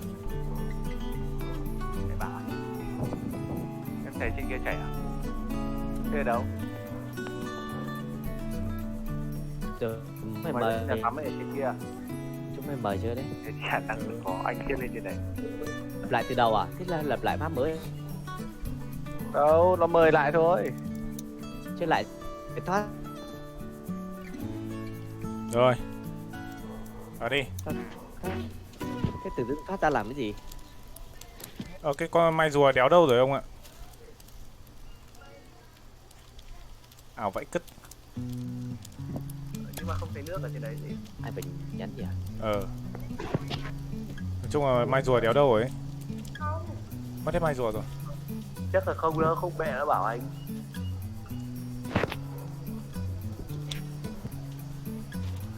Đéo hiểu kiểu gì. Đấy, nghe ngon hơn rồi đấy.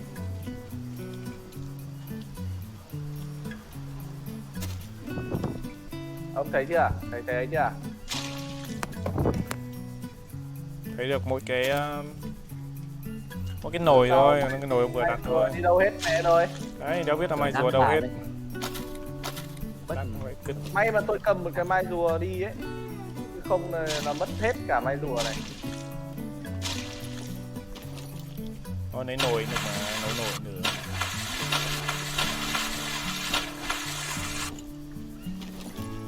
May mà tôi còn một cái mai rùa tôi cầm trong. À đây mai rùa đấy. Mai rùa đây này ông này. À phải, đây là bát đấy ạ. Bát dừa. Đây là bát dừa thôi, thế là mấy cái mai dừa ra đi hết rồi. Thôi, lấy khác kèm lỗi vậy cứt thì đéo hiểu. Ăn cái chất chỉ số xanh xanh là ăn cái gì nhỉ? Xanh nào? Xanh Xanh là cây ấy. là cây là ăn chất béo là ăn hạt đấy đấy, hạt cọ. Hạt cọ à, là lên cái xanh là cây à? Ừ.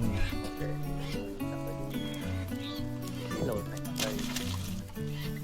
Mày cái ta để ta chờ thế ta đéo game chơi game nữa đâu.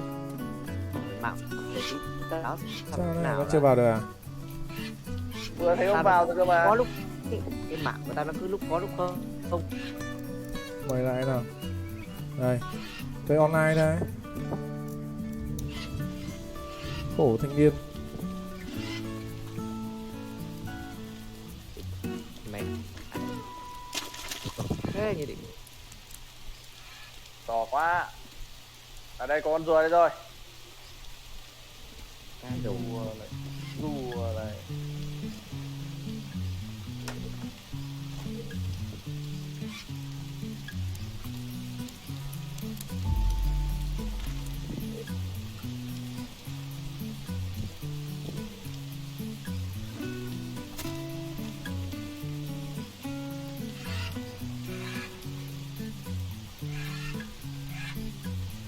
Đi nhặt kiếm ít cỏ mới được. Quả cỏ à?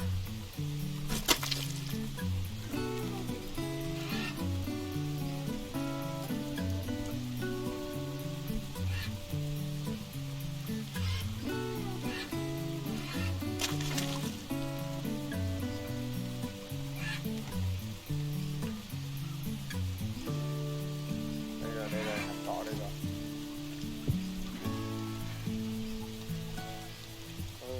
Quá vãi nồi.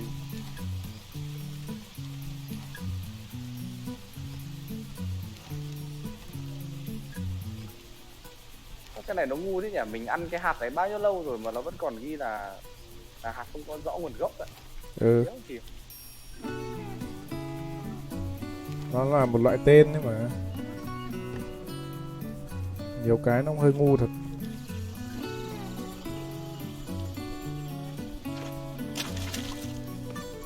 Cần rất nhiều bùn đấy. Lấy thêm mấy về làm mấy mới được. Lấy thêm cây về làm nò.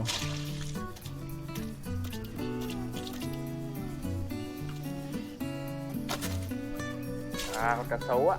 Đệt. Mày lại chết rồi. Thế mặt lợn không vào được à?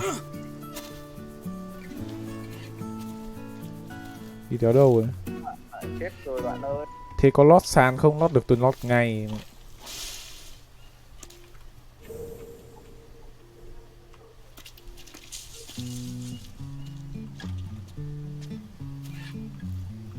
Rồi, lại có xương, có thịt cá sấu. Mãi. Tự nhiên lại đang đói. Với cả mấy anh em mod rồi còn ban nhau nữa. Nó hiểu bộ à? CV War à?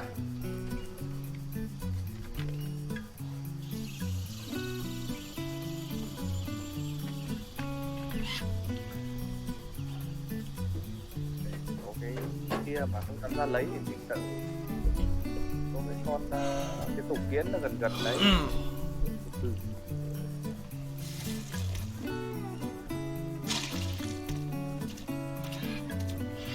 Cái trò này ăn cái gì nó cũng như kiểu là ăn mim mim nhỉ.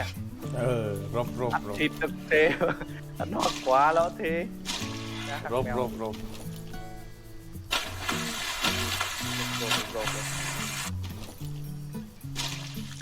Mẹ con chăn này nhìn nó mắt nhỉ. Nó làm gì được.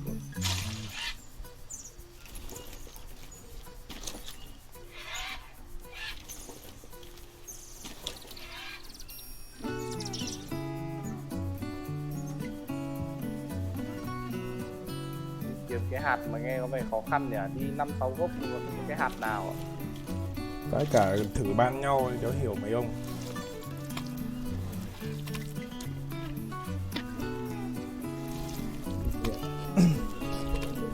Phải cực cứt.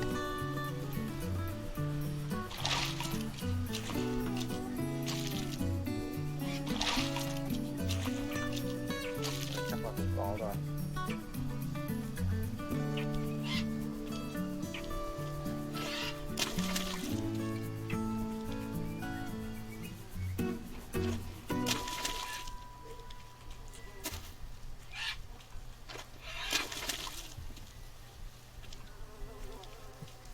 Kéo là người bật đến tận 5 á, phải chắc trưởng. Ủ miếng. Ông thịt ấy gì là nó bị đó. Thịt Thì cả xấu thịt à. thú là bị. À. Lần nào tôi vừa thịt thú xong lại thấy người bật tận 5, phải chắc trưởng.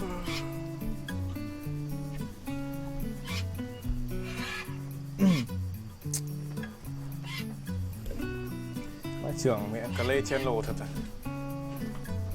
Lên trên rồi. Cuộc chiến của cơ lê. Ui cái đi cái con báo. Hay ba thằng ban thử món này bot thôi rồi để tao ban thử cho. Con Nhoàng báo. mỗi thằng 300 giây. Ông ơi chết rồi, tôi bị con báo nó đâm rồi. Sao đấy? Chạy rồi. Nó mất mẹ nó giáo rồi. Mất giáo rồi, mất con giáo tôi rồi. Quanh ở gần nhà rất hay có mẹ cái bọn dậy đấy nhá. Không phải đánh nhau rồi đó xong mẹ đéo biết là đi hướng nào về rồi.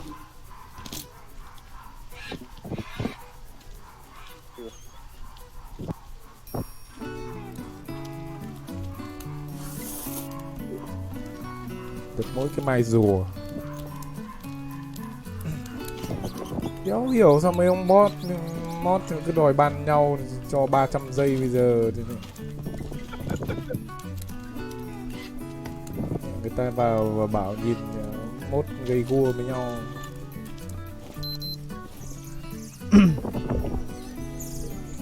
Ở nhà mình hưởng mấy giờ nhỉ ông Tuấn nhỉ? 35-25. 5:25 à? Tôi đi một lúc tôi chưa biết từ đâu rồi.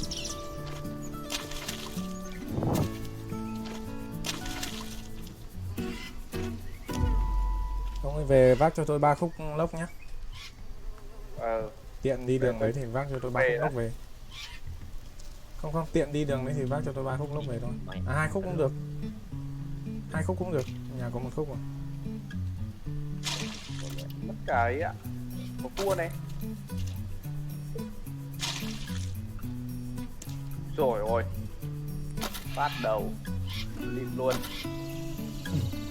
Người ta nhìn vào người ta đâu đánh giá tiếng ra 35-25 à? 35-25. À đây thấy bay nhà mình rồi. Ôi cá sấu thôi lần này em xin em thua. Lần này về hết. Lần này ấy. Ôi cua sợ ạ. Cua sợ cá sấu không ạ? Vậy đánh. Cua nó gặp mình nó sợ. Cua là nhưng mà bình thường nhá, con cua nó nhìn thấy tôi nó chạy ạ. Nhưng lần này là lác vẫy cứt này đâu có ấy luôn này. sấu vậy. Tớ hiểu kiểu gì. Làm bẫy cắt cá. Đâu ra là cá sấu phải lưu.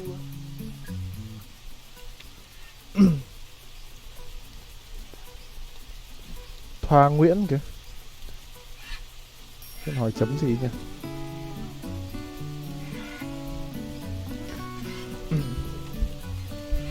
Sao lại bực mà ăn gì đây? Bán xăng rẻ thì ra ngoài. Bán xăng rẻ thì ra ngoài kiosk thì hỏi đây.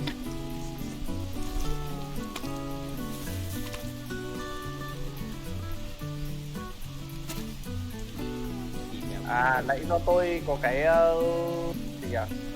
Có cái giáp không ạ? Thành ra là tôi không bị con báo nó cào. Vào bảo sao mà không bị thương. Thành ra là nhờ cái Anh giáp. hẹn đến chỗ đường tăng mua cho rẻ nha, vãi cả lồn. Cái tàu nó đi đâu rồi? Đường tăng ở đâu nhỉ? Đường tăng ở bên Trung Quốc à? Bên Trung Quốc ở đây. À để tao liên hệ với mấy thằng Trung Quốc xem nó bán xăng kiểu gì nào.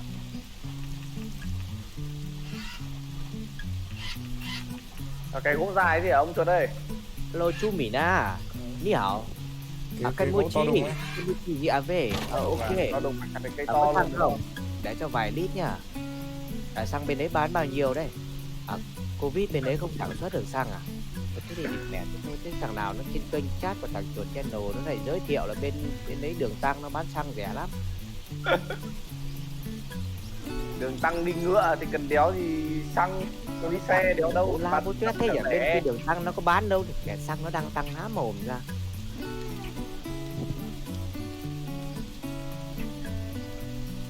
Mày ơi, lấy tao quay clip được có đoạn 18 phút thì nó mất mạng. Bây giờ tao cắt, tao đăng lên kênh của tao. Thế tí mày kêu gọi anh em qua kênh của tao xem của tao với nhá.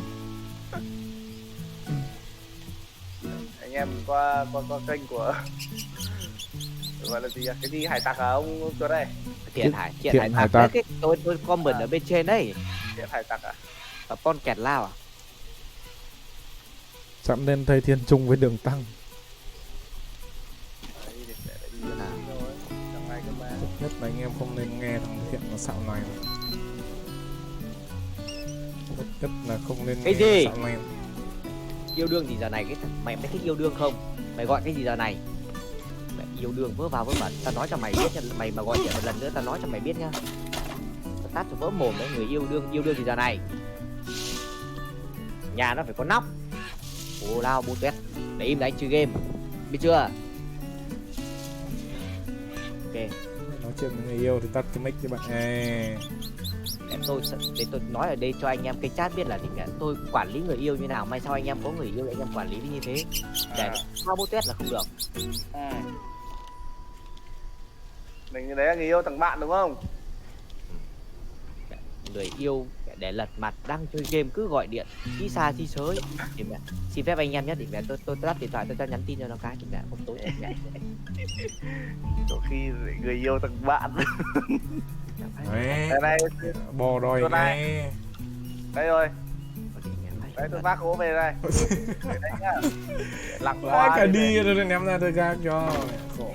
Đi mẹ như lời cơ bản là còn con cá sấu trong người. Ông canh cho tôi cái bếp nha, chứ không để tắt nha, phí lắm. Đây. Có gì ném than ở đây. Vãi lồn. Ông Hải Tuyến này bảo tôi phải ra nhắn tin xin lỗi tôi đấy thật. Là tôi thèm một lỗi.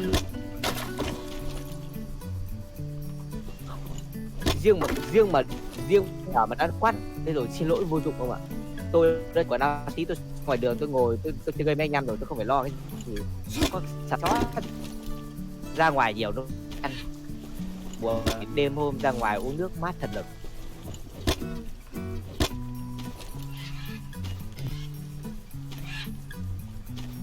Đỉnh quá nhỉ, mẹ nhìn cả này đầu tư ấy chuột ạ. Bò đòi vậy cứt. Đây. Biệt thự 1000 mét vuông mặt tiền. Bây giờ lại Thiện mõm là thật là Thiện mõm. Nói thế mà ta Thiện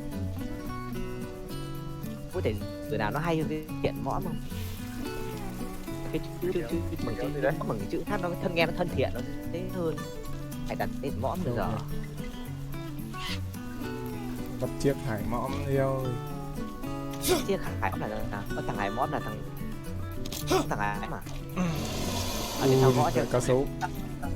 Để sao gõ là sao gõ cá sấu với chúng tôi. Đây Hà bị vợ giấu quy đen. Cái quay đi. Thằng này giờ ta mới biết thằng này. Cá sấu lại bù láo à? Clip này là biết là bị vợ đánh, sợ vợ với mấy cái sợ. Cá sấu bố láo. Đốt nhà lại đốt địt tay bẩn bị ấy rồi. Không còn đấm mấy không? Lại đốt nhà để ok. Chạy đi. Đấm tránh ấy, tránh chữa đau bụng ấy. Văn tôi lại không có cái nấm nào cả. Em là em trai của Phạm Văn Thoại, anh em hay được mình sao lại Phạm Văn Thiện mà biết là Phạm anh em nói thế. Nhưng là cái yếu cũng như cái thằng Thiện mặt đất rồi.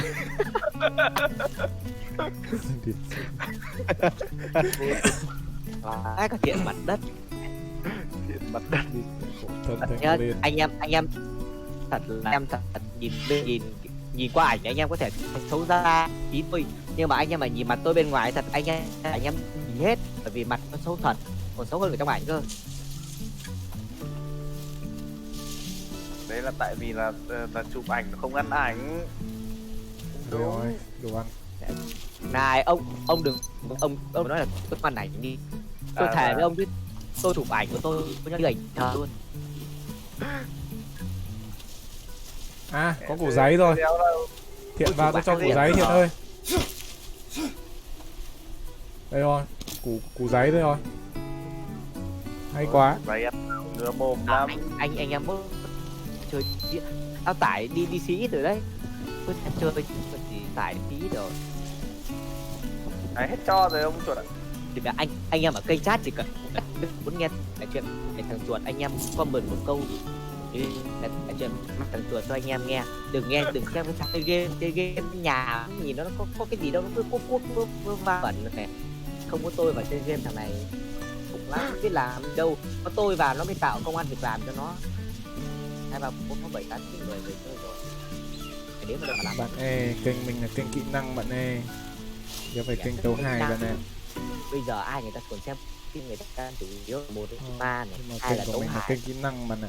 Nó sinh ra từ kỹ năng Có bạn ạ. hại đã mất rồi. Cái kỹ năng của Trước mà giờ nó không vẫn có là kỹ tặng. năng bạn ạ. Cái tao hỏi Thầy đéo biết đâu tao bạn ạ, nhưng mà nó vẫn là kỹ năng bạn ạ.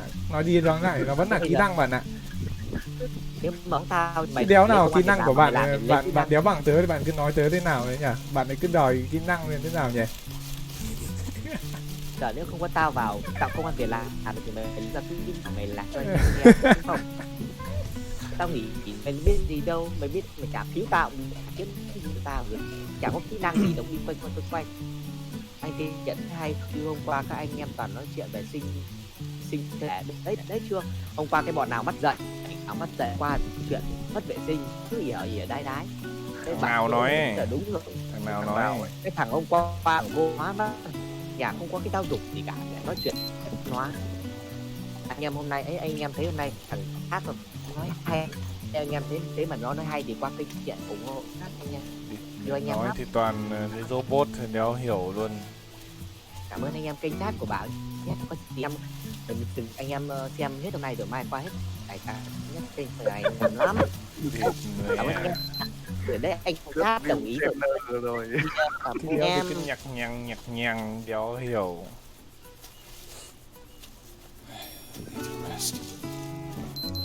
Đéo thấy rồi, đâu có nấm rồi, ông đéo có cái gì giải độc à, giải run à. Ông đi sang bên kia. Giải run à, nó sẽ để tôi đi tìm vậy, khổ. Em bảo À, thủ dân. Ở đâu? Hay à? Con mẹ nhòn à? Ra đấm mình cái, mãi cứt thật. Đéo hiểu từ đâu chạy ra đấm mình cái. Tôi đến cứu ông đây, chết rồi à? Nó chết rồi. Anh sẽ làm sóng xoài ở đây rồi, chưa kịp cứu ạ. Tôi có cái lưỡi đá. Wakanda. Ui Chiến trời ơi, binh Wakanda. anh này mẹ sẽ đéo là chạy vào đâu, gai mẹ cắm đầy mắt nữa này. Khổ vãi cứt ra, ui trời, anh nhìn có quả mẹ. Gọi là gì? Khổ à? Hello ông.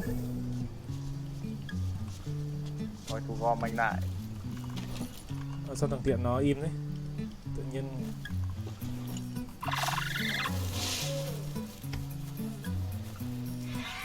à cái thằng Sơn Đỗ nha, tao nhìn thấy nhá, thân thiện ăn chút thì người, tao nhìn thấy rồi nhá, mày không phải mày cái làm cái trò đấy nhá. đéo hiểu. Đéo thấy rồi. Run nó cắm đầy người rồi. Đéo hiểu, bình thường ở đây nhiều ấy lắm mà, nhiều nấm lắm mà. Lỗi game à? À, hai mặt rồi. À, anh ơi gọi cho em cái bán cái gì, cái anh bán chè nãy sao mua cho em cốc là cái gì? Mày cái thằng yếu mày nói cái gì nhỉ? Anh ơi gọi cho em cái à đây. À chỗ đây để tao qua Discord ở trên điện thoại nói chuyện. Điện thoại tao đang cũng làm chưa nhỉ?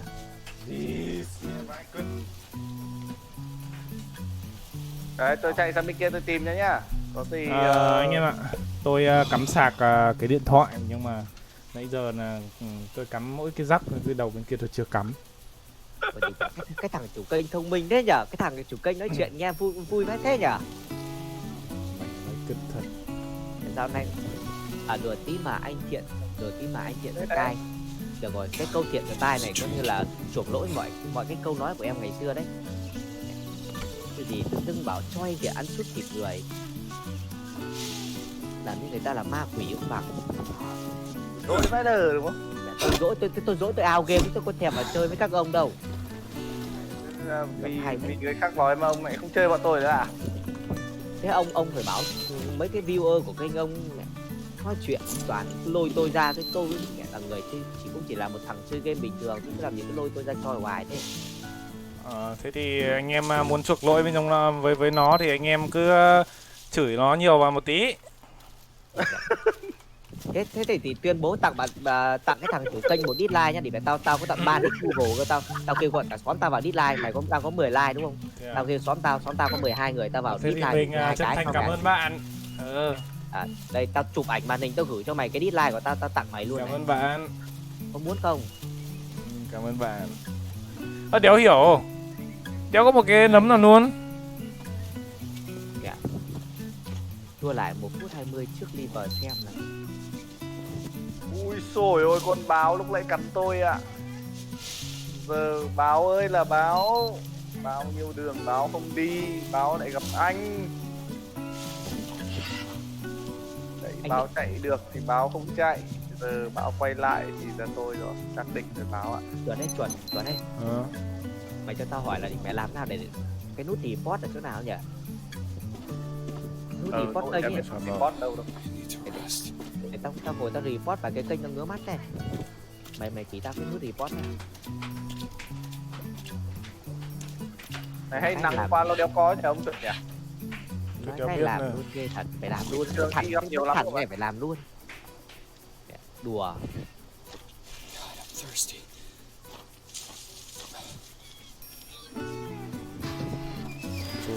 Chút ấy này, nó vòi này. Đây, thấy rồi ông ơi, ông cần mấy cái video có 18 phút thôi mà xuất mãi cũng chưa xong. Cái thôi gì. Đây, ok đi về đây. 81% một tí em qua kênh của tôi nghe xem của tôi một đoạn ủng hộ tôi nhá. Yêu anh em nhiều lắm đó.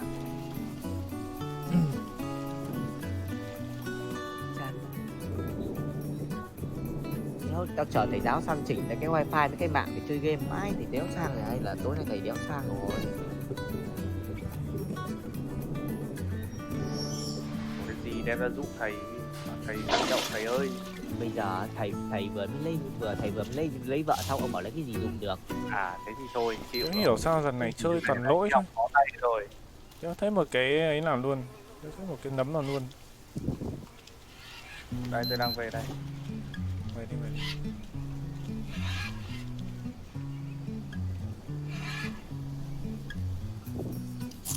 Ăn thuốc giảm đau đéo được. Cái đéo gì đây? Ôi, gãy cầu à? Sao kiểu cái cầu? Tôi tụt xuống đây rồi, đéo biết làm nào lên được không ơi? Ở đâu đây? Bị tụt xuống đâu? Đi. Đéo hiểu sao lên được bây giờ. Đi. Kẹt à? Bơi xuống rồi mà. Nào.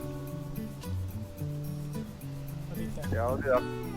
Lạc mẹ rồi tự nhiên rơi xuống đây xong đéo lên được ạ. Vãi cả cứt. Đâu xem nào. Lặn xuống. Cắm đầu xuống nào. Đéo lặn được. Lên được. Bây giờ ông biết vì sao lên được không? Ông biết vì ông làm sao lại lên được không? Ở đây ông chỉ cho tôi xem nào. Nhưng mà ông phải có thủ lao thì tôi mới chỉ được. Để tôi phải thoát ra đã, để tôi xem thế nào đã. Để thoát ra một Để tôi thoát ra cái đó nhá. Đi, về. Quên đéo bảo ông ném nấm cho đã. Ở đây ông mời lại đi, mời lại luôn đi. Ai cả cứt game. Đang đi tự nhiên nó tụt, nó đang đi trên cái cầu nó tụt xuống phát cho nó thôi. Phát cả tụt. Cái cả cầu, sập cầu à. Bền nặng cầu rồi. Mình đi thử phát xem có sập không? Đéo sập.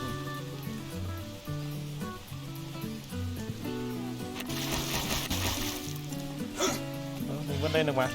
Đéo hiểu. Tôi tụt xuống tôi vẫn lên được. Thế á? Của tôi nó cứ dễ hình ảnh thì đéo cho lên. Ông biết sao ông không lên được không? Cái bộ âm tôi về mẹ nhà rồi đây. Cái bộ âm chén của ông nó dài quá, Đi mất ấy, mất nấm. Đéo con nấm. Không lên được. Ở đâu? Đéo phải ông ạ, vẫn đứng đây này. Đây lên được rồi, lên được rồi. Đấy. Bởi vì bảo tôi xin nấm. tập đây Chỉ dùng mày con ít mày Tưởng thôi. mày reload Chỉ lắm. dùng súng đẩy ít thôi, mày ngã xuống đấy nó âm xuyên dài không nó mắc vào cái cây kia nó không lên được phải lúc đấy tôi rồi. phải kiểu ngâm nước một lúc ấy cho nó sun lại thì nó mới leo lên. Sao cái ông ngâm kiểu gì mà nó lại dài ra thế? Đâu lúc tôi chưa ngâm Bắt đĩa thì cái nó kìa. dài ra. Bắt đi à? Hết mẹ cho rồi. Lúc tôi chưa ngâm thế là nó dài quá. Dài nên không phải Uống nó mắc khỏe về đây. thế là bình thường là tập một người bơi bằng bộ ống chén à? À cái bộ ống chén nó cái mắt dần nghĩ đến kích thích đấy thôi. Đã lag mày còn nói nhiều nữa đéo hiểu. Đừng có nghĩ đến mình chẳng ơi chỉ phải chuyển sang bộ tiếp này đã không? Nhưng mà giờ thôi kéo Chuẩn đâu nhỉ? đó đây bẩn đó đây chuẩn Là xấu cháy mẹ rồi. đó đây Cái gì? tối tí ly vào xong của tao nhé, tao để chuẩn xong mình trò chuyện nhé. Dạo này tôi không thế Cho đéo đi. Nó nước mẹ đỏ như kiểu đấy này. Nước ta bẩn. để cho cái đây nhé. Tao chuẩn bị hết đầy thôi để chúng mình nói chuyện, chúng mình tâm sự. Tâm sự cả đêm nay à? Dạo này tự dưng thấy thích yêu thế. Cánh sắn này. Ui, ngon vậy cứt rồi.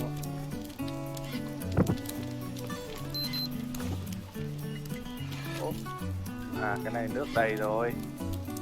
Không quan Mày cánh mới độ. tập cho để mà làm không ạ? Chắc tôi với ông phải đun nhiều cái ấy lên. Đun gì? Đun nhiều cái làm nhiều cái bếp ấy. Làm cái thôi. Xương à? Tôi ném than ra đây.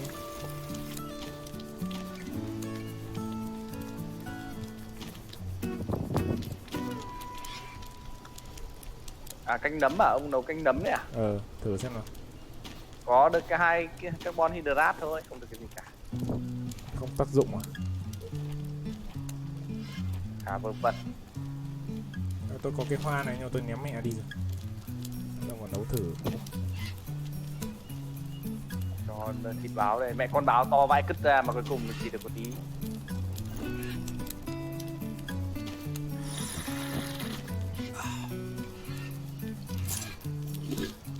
Ấu trùng này là câu được ấy. Hay là làm tôm thì làm kênh tôm đi. Chơi mẹ có tôm này.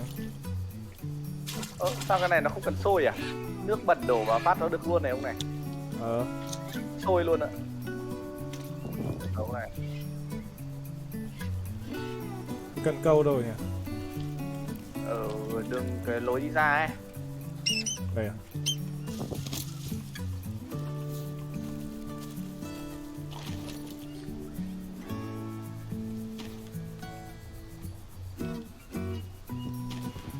Tôi thấy lấy cung mà bắn nó nhanh đúng không ạ? Heo rồi. Ngủ rồi. Câu cá giải trí. Thiện nó bảo thế.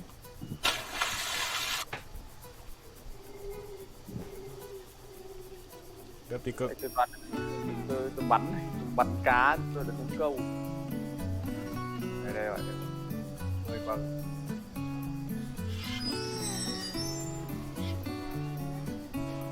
Nhỉ, tôi chưa gắn đợi câu.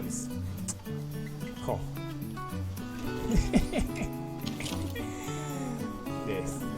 Đây. Yo mẹ. Móc mồi vào. Bảo sao cá nó đeo ăn. Khổ vậy cực. Kìa. Đớp tí cưng. Ăn đi.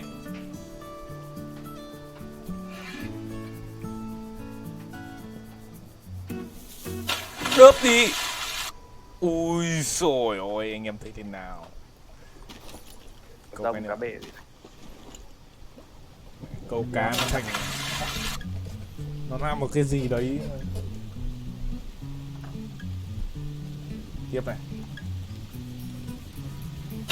Giật. Ấy giời. Phải đái không anh em? Quá được con quá. Tiếp con nữa này. Wow. Tiếp con nữa. Đớp đi. Đớp đi. Xô. Tôi đái mẹ rồi.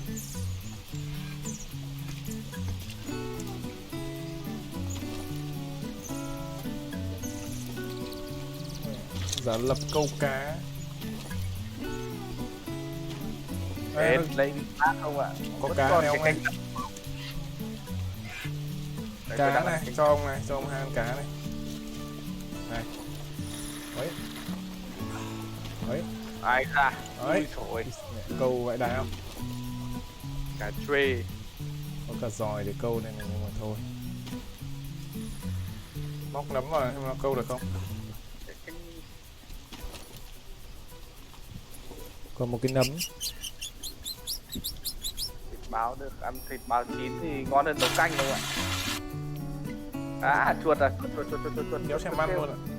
Cho nấm đều ăn rồi.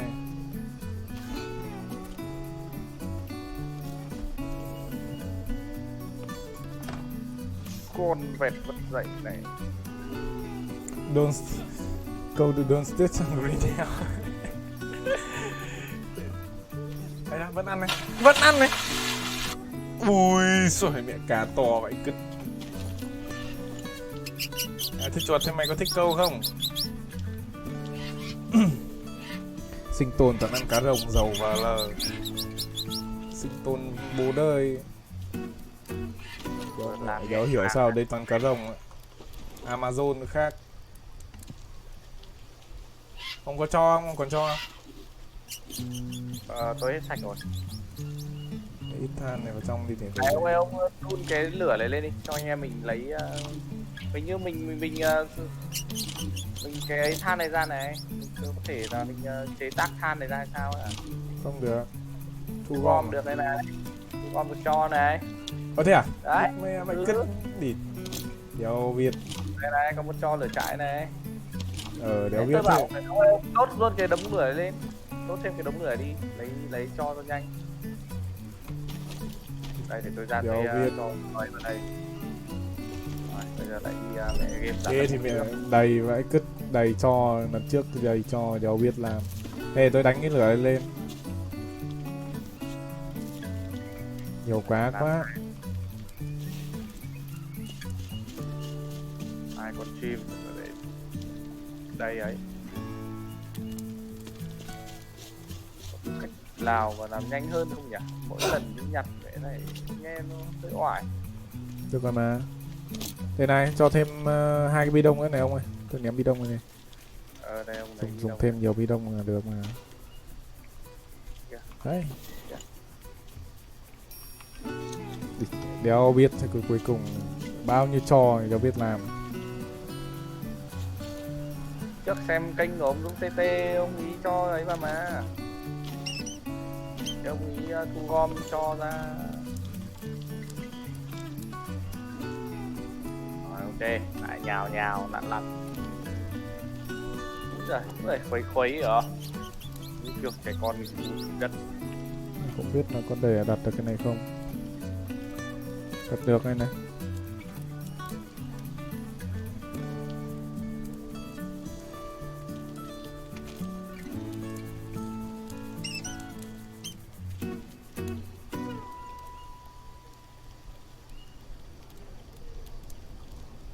Đấy, xà.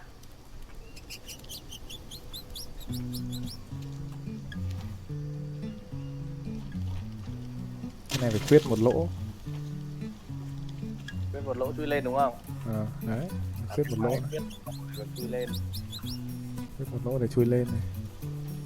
Anh em làm xong này, mời anh em nào có nhã hứng qua đây video về chỗ ở. Bếp trong nhà sắp tắt à? Đấy, để mẹ tắt mẹ rồi lần đầu này. Tắt ba rồi. Chán nói chất. Tắt lại nhóm lại. Tốn củi với cứt.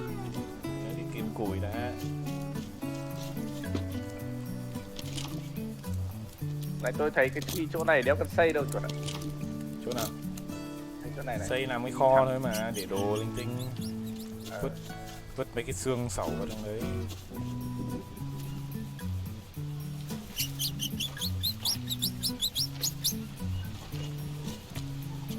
Bê bùn nhiều quá bẩn rồi. Phải chắc chưa.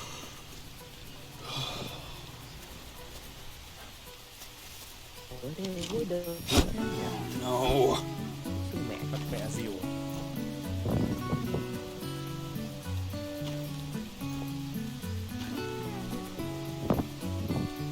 mày mày Đấy, được quả dìu bó đôi.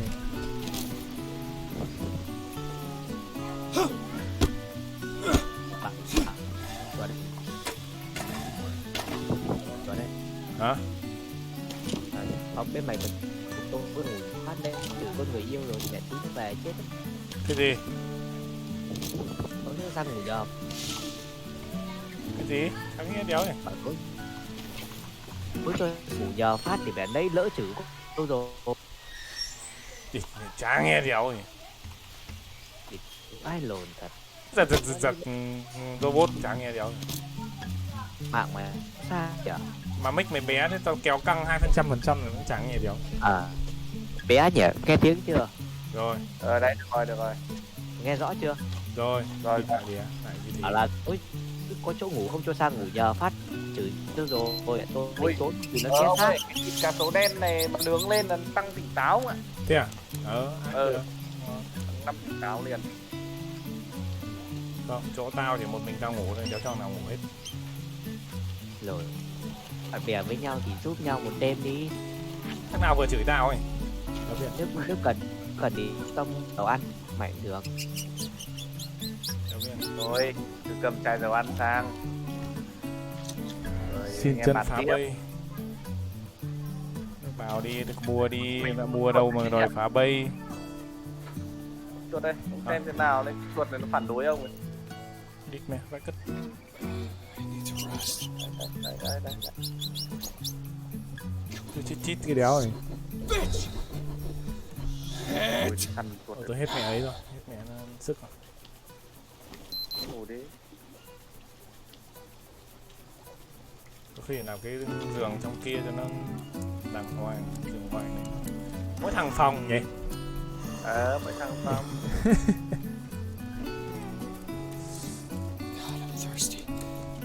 Chúng chả nó cũng hơi chỉ sợ là Gì hơi mà đau toàn đít. bỏ qua comment.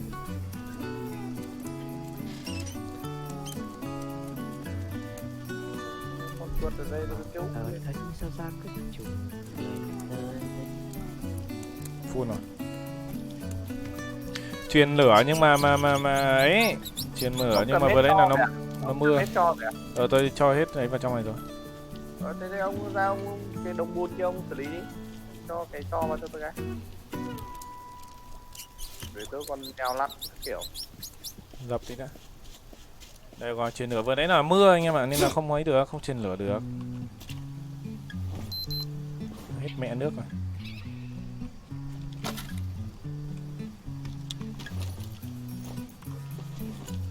Nãy giờ tôi comment mà chẳng thấy ông đọc cái nào, có thấy đéo đâu mà đọc. Có thấy đâu mà đọc. nó thấy là ở đấy cái giảm anh em Nói nhiên lại bảo tôi khinh nên là mình thấy đéo đâu mà đọc, không thấy thì tôi đọc đi rồi.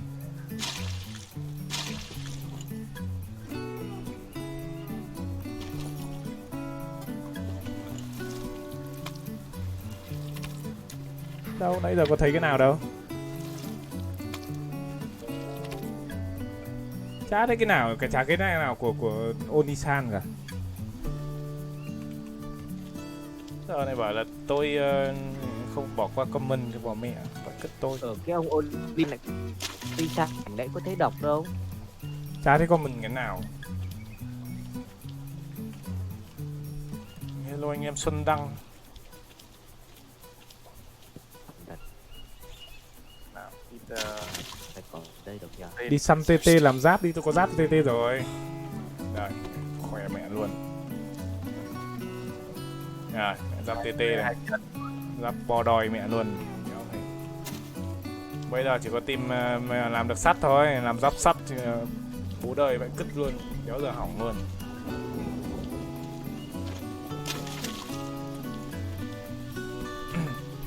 Bắn đéo đấy, phụ tôi tay làm nốt nhà đi. Rồi ông đứng im đấy. Làm gì? Ở đây đâu? Rồi, xong con chuột rồi. Đi. Phát phát. Phát. Đi. Chuột đã ra đi. Vai cứ Đem lên nướng luôn. dỗi luôn, không phải đọc comment không ấy đâu. Thấy thì tôi vẫn đọc đấy chứ anh em ơi. Chết mẹ rồi, anh em bảo tôi khinh anh em mất mặt quá. Đấy nhá. Mẹ.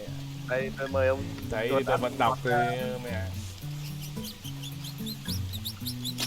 Tôi comment là mấy ông bị lạc sinh tồn mà toàn ăn động vật quý hiếm, còn tôi ở nhà toàn ăn hảo hảo rồi đấy mẹ, ít nhất không phải thế.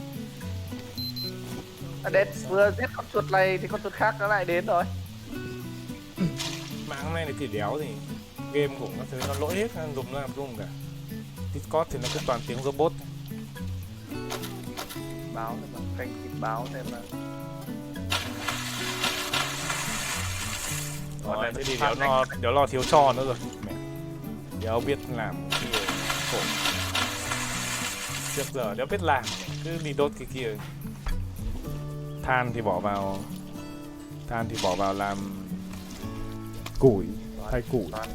Béo thôi, tôi phải đi lộc canh xương nhiều tí, ăn lấy chất béo vậy.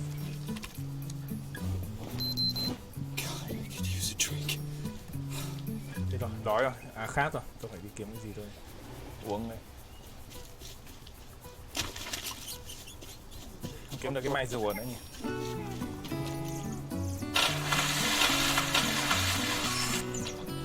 Làm tí canh Cái thịt thối này để làm gì ông nhỉ ông nhỉ?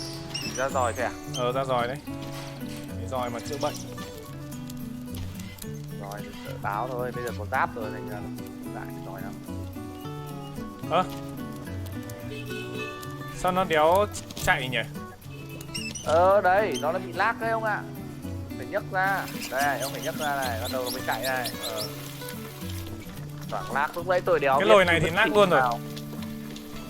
Ông xem là nhấc lại cái bên trong nào, cái bên trong cùng nào. Đây, nó được rồi đây này. Cái bên trong cùng mà. Thôi để ông lag thôi để tôi. À đây được rồi. Để tôi nấu đây. Cho canh xương và tôi nấu. Tôi thích nấu thịt cá rồng nữa. Thiếu chất béo vãi lìn. Chất béo đây này. À thôi tôi ăn hết đấy. Đây ông gửi đi. Không có canh xương mà, không lo.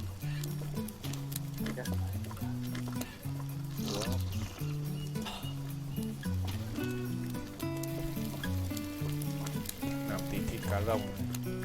Tớp. Cái xương này là xương người hay là xương động vật như nhau hết đúng không? Như nhau hết. Yêu rất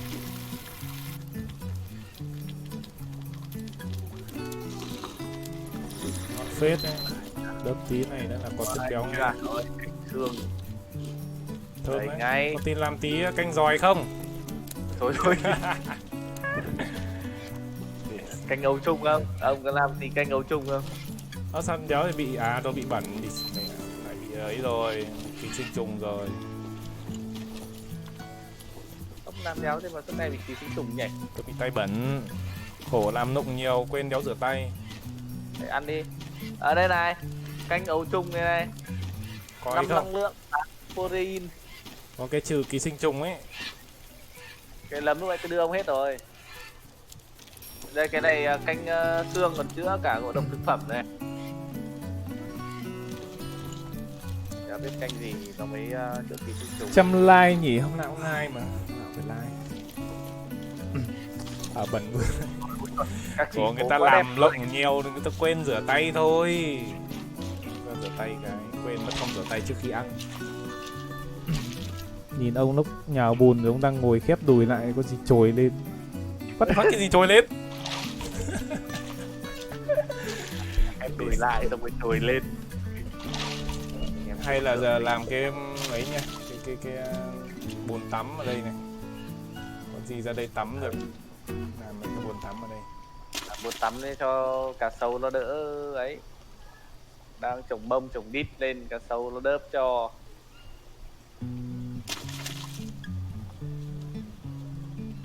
Ok, vừa mới được mà.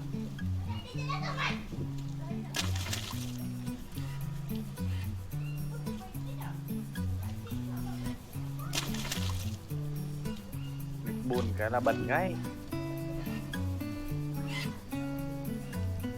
Đấy, nhà tắm nhá. Lốc đâu. Khá là thật. Đấy, có cái bồn tắm đây này, cái tét nước nhá, để mà tắm. Ăn xong rồi mới nhớ đi rửa tay. Canh hoa súng giảm ký sinh trùng á. Canh hoa súng là giảm ngộ độc mà. Hoa súng là giảm ngộ độc mà. Ngộ độc mà. Ngộ độc mà. Giảm ngộ độc mà.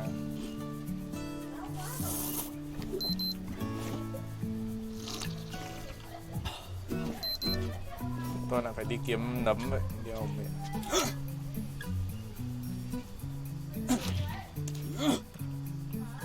Suốt ngày bị run mới sán.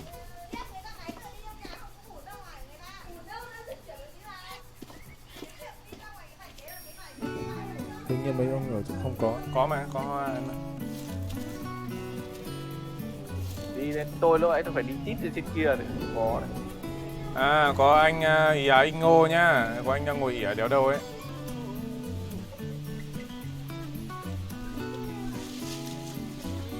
À đây anh đang ngồi ỉa đây này. Làm thì cánh xương luôn ông ơi. Ô, mưa này mình đỡ phải ấy này. Mưa này mình đỡ phải đổ nước. Thiện xạ mẹ luôn. Mũi giáo bộ lạc ngon. Cần cho câu tôi cái mũi giáo. Cần câu ném mẹ đi. Tôi chưa có giáo không ạ? Ông chưa có giáo à? Ừ. Đấy tôi phi con báo nó chạy mất rồi.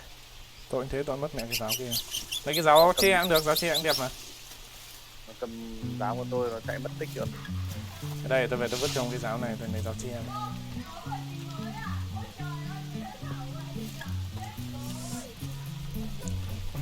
Sao không rủ mấy anh em chơi cho vui? Thằng kia nó bị lag, nó out rồi. Đéo hiểu kiểu gì ạ. Ở ngoài ồn vào cực xóm này đéo hiểu sao nửa đêm nó không đéo nào cũng ầm bá ở Mỹ. Đéo hiểu kiểu gì. Lên đèn. Này, đây cho ông cái này. Cho ông cái giáo bộ lạc. Giáo búa đời. Mệt.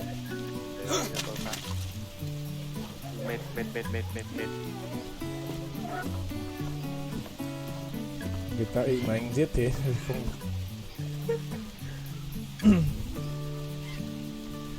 Này có khi tôi thấy là chế thêm một cái bùn nữa ông ạ. Máy làm bùn á?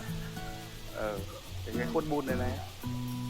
Không cần đâu, cứ làm xong rồi mình lại ấy mực mà. Thằng nào thì mất công đổ nước các thứ ấy. Kiểu chả như nhanh nó hơn trời đâu. mưa này, mình đỡ phải đổ nước. Đâu có cái bùn kia bằng tre nhỉ? Cái này toàn rừng tre thôi.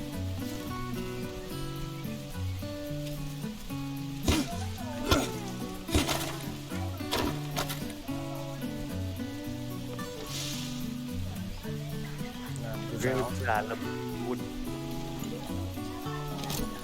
Gần Samsung Thái Nguyên hay Bắc Ninh không? Tôi chả gần chỗ nào Samsung cả. Samsung thì cái xã bên. À, cái huyện bên. Tôi ở thành phố mà.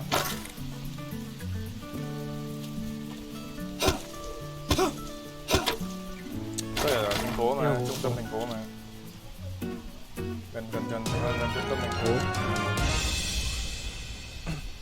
Hello anh Billy, cảm ơn anh nhá. Lại trở lại Green Hell, vâng anh ơi, quay lại với Green Hell. Nhưng mà lần này thì có kinh nghiệm hơn rồi, không ngáo ngơ như lần trước nữa. Cộng thêm là có hai thanh niên tấu hài đây.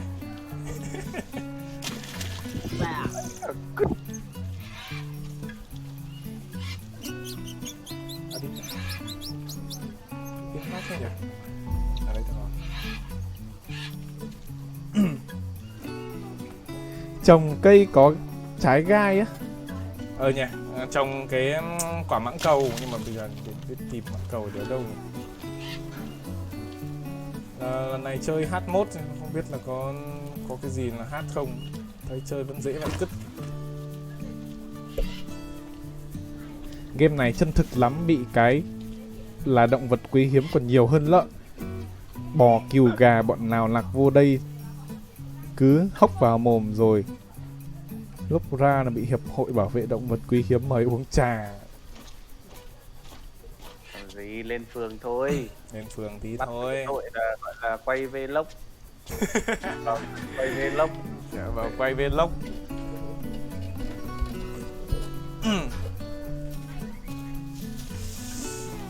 Cam đoan xin hứa là sẽ quay trở lại này anh em về.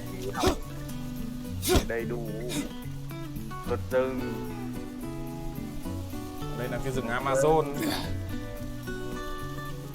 mà khắc nghiệt phết nhỉ. Là không phải anh em ạ, với lớp mình có thể là nó hiếm nhưng mà trên rừng Amazon thì nó lại phải là Amazon nó đầy rất nhiều. Còn lại bảo là thôi mày giết bớt hộ tao cái. Thật nhiều quá đâm ra nó loạn.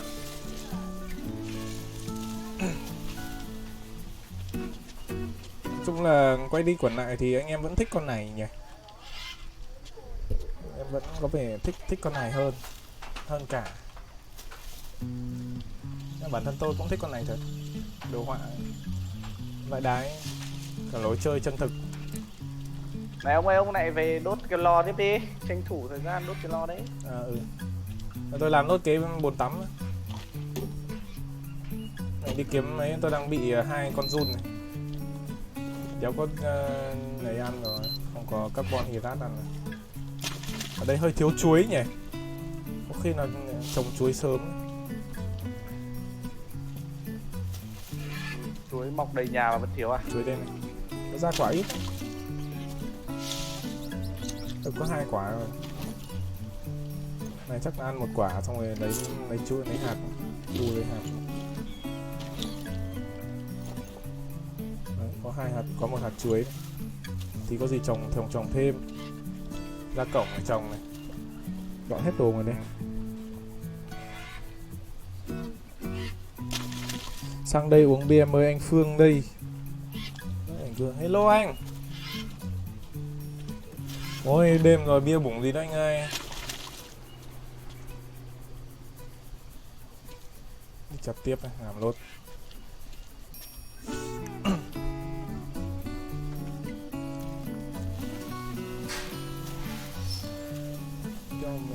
Hiếm cây to cứng này. À đây, có thuốc lá này. Ông có thuốc lá chưa? Tôi chưa nhưng mà chắc cũng không cần đâu. Tội nhiều, tôi có 2 tấm thuốc lá rồi. Đúng là nghịch bùn nữa khác. Bẩn nó cất tí. Phải rửa tay. Phải rửa tay. Anh ơi, hình như là Thủ tướng Nguyễn Xuân Phúc vừa ra lệnh mới phải lấy vợ trước 30 không thì phạt theo cái gì? Ôi, kệ, đến đâu thì đến anh em. Mình còn trẻ nó phải lo mấy cái việc đấy. Bao giờ 29, 30 cũng tính. Còn anh em, còn đàn ông thì sao? Ta bảo là tam thập nhi lập cơ mà, anh em lo cái gì? Yêu đương sớm đôi khi lại chăm sóc vợ thằng khác. Muốn chơi game đồ họa chân thực thì chơi Let's Ship nhé. Let's Ship cũng là sinh tồn à? GTA cũng chân thực mà. Bao giờ con GTA nó thêm quả ấy, có giáo này không nhặt à? Tôi vứt tạm đây cho đỡ nắng.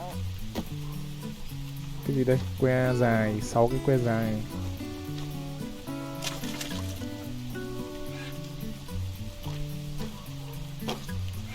Tí cá sấu đến tạp cho.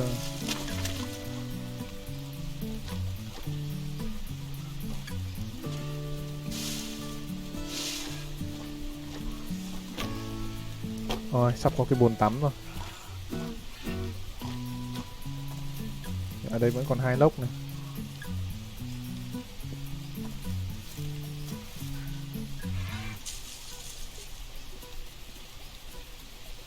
Ok, xong. Ôi, biệt thự mẹ nghìn sao một tuần đây rồi. Chơi thử Scum chân thực đến mức khốn nạn luôn. Scum à? Được rồi.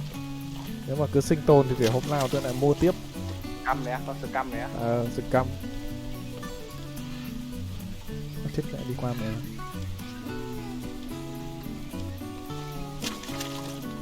Cái con mà ngồi ỉa giữa đường đấy gì.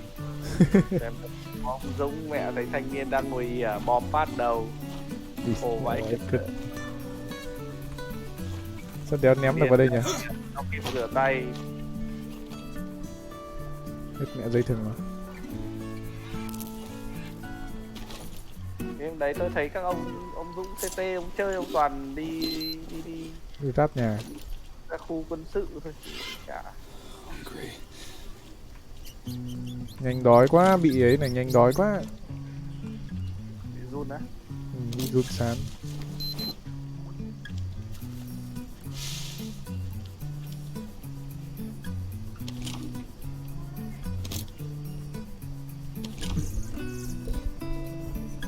Tắm trên nóc nhà, không tắm ở dưới mà.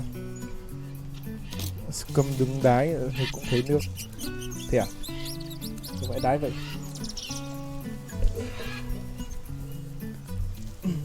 Chặt lốc ra que dài, nhưng mà lốc ta muốn để đốt cái bên lò kia cơ.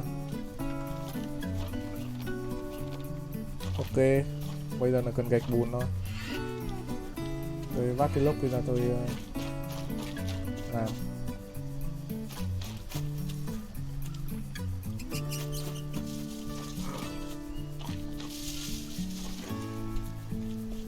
Đây. 3 cái khúc lốc này là được. À đấy được rồi. Thì cái đúng không nhỉ?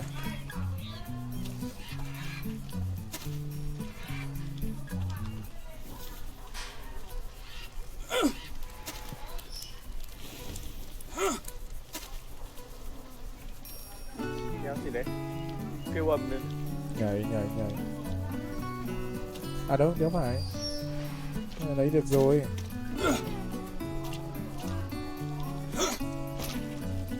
Lấy hết. Cho đây này ông ơi. Nhiều cho cái cứt. Đấy. Than, tha hồ than. Tôi cất than ở trong này. Để tôi làm nốt cái kho kia nữa. Mình chứa đồ nữa. Than thùng là mình ném hết vào trong đấy. Sau này còn rất là nhiều than để mà làm đồ sắt đấy.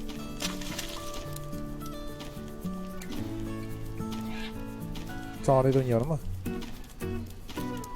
Đây là hai thanh niên là không đi kiếm vợ nữa, sống với nhau Thật hạnh nhỉ. phúc suốt đời à? Sống với nhau mẹ, đầu bạc răng long mẹ.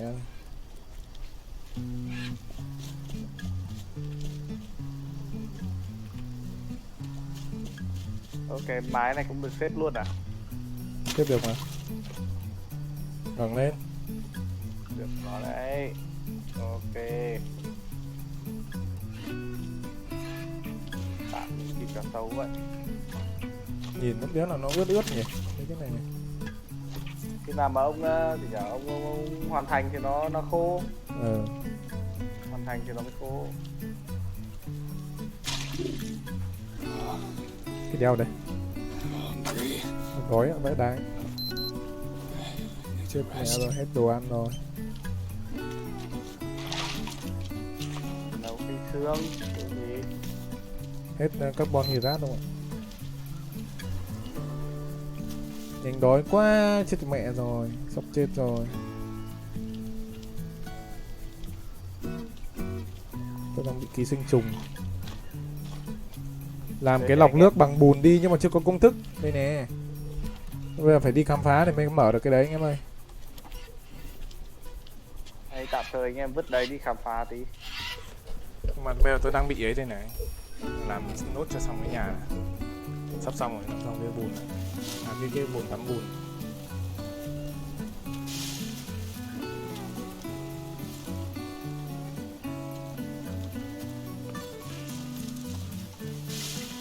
Nghĩ rằng đấy sẽ có tổ kiến hay sao ấy. Được thật đấy.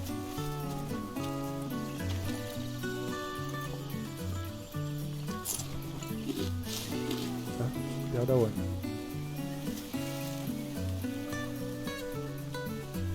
Nếu có cái nấm nào toàn nấm vàng. Đây, ra chỗ tôi. Rất cảm ơn. Được, ngon.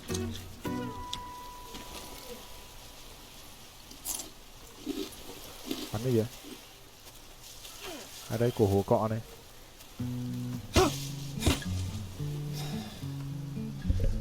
Xây nhà mà không đóng móng không sợ bị sụp à? Chứ phải móng đóng cây mà, đóng tre mà sụp thì chó là được. Cái game này bố đời lắm, không cần đâu ạ. Rồi, tầm này là Lúc về. đây cũng gian doom ấy, lúc thì lấm nọ, lúc lấm kia đấy, chứ nó không phải đấy đâu. Nó không phải là một loại đâu. Đây này, lúc nãy tôi ra thì chả có loại lấm, bây giờ ra đây đầy lấm đấy này. Giờ trồng được cây chuối là ok đấy. Ở đây hơi ít chuối, toàn chuối bé thôi. Ui dồi, chỉ số gọi là gần phút hết. Giờ kiếm được hạt chuối thì cứ để lại để mà trồng. Thu gom quả chuối lại á. Thu gom là được hạt đấy. Ở đây đéo nắm ốc này, này.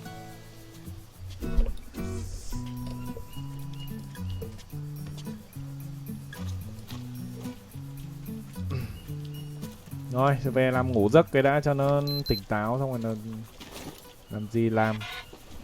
Nhện này có ăn được không nhỉ? Ăn.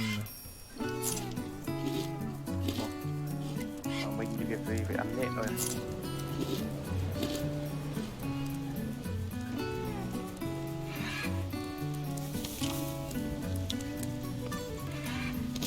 Đầy lon rỗng.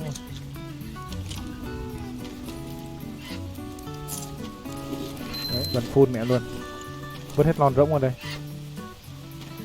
Cái này đầy sắt. Sau mình làm nhiều ấy một tí là được. Làm nhiều cái lò cái một tí.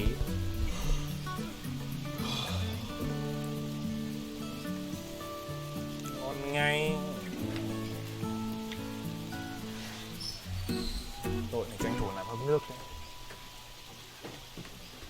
Nó ngủ thì tôi uống.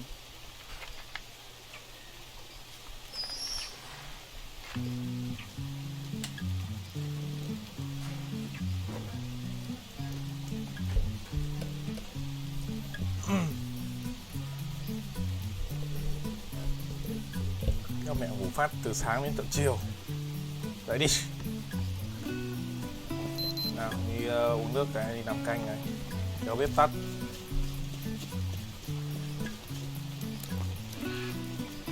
Bếp vẫn này còn. là cái đoạn kéo đoạn gì à? Cá này vứt từ đây.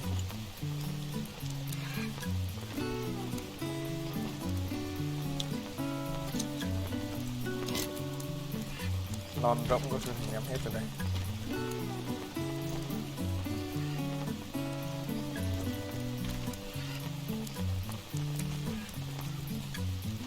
Rồi, đắp nốt cái bồn tắm. Nhà anh em mình là cái hướng nào không nhỉ? 35 25.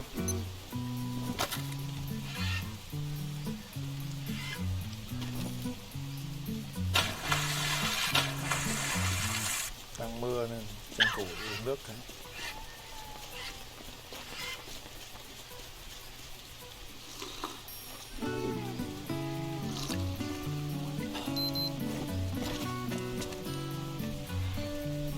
Dạo này thấy ít chơi đồ hơn. Cái chen hết rồi, bây giờ là thăm ngàn đấy anh em. Thăm ngàn kẹp ngân với con gì nữa. Tôi với ông Mạnh đang thăm ngàn kẹp ngân lại cứt rồi.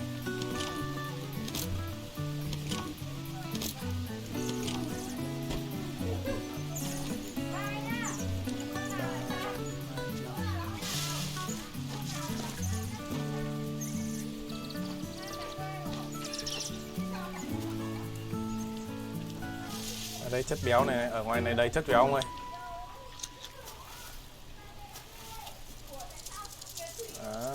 Con nhện này. Con nhện.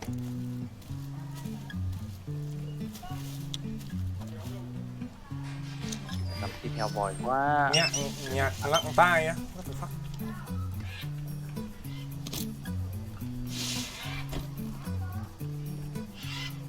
Nhạc nghe thư giãn vậy đấy mà.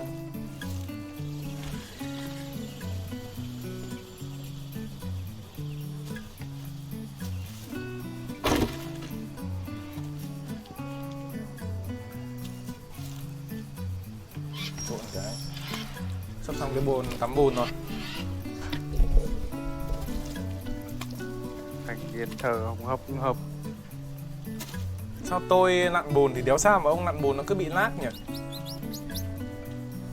Lát gì? Tức là mỗi lần ông nặn bùn xong là nó lại có cái để nhào tiếp luôn ý.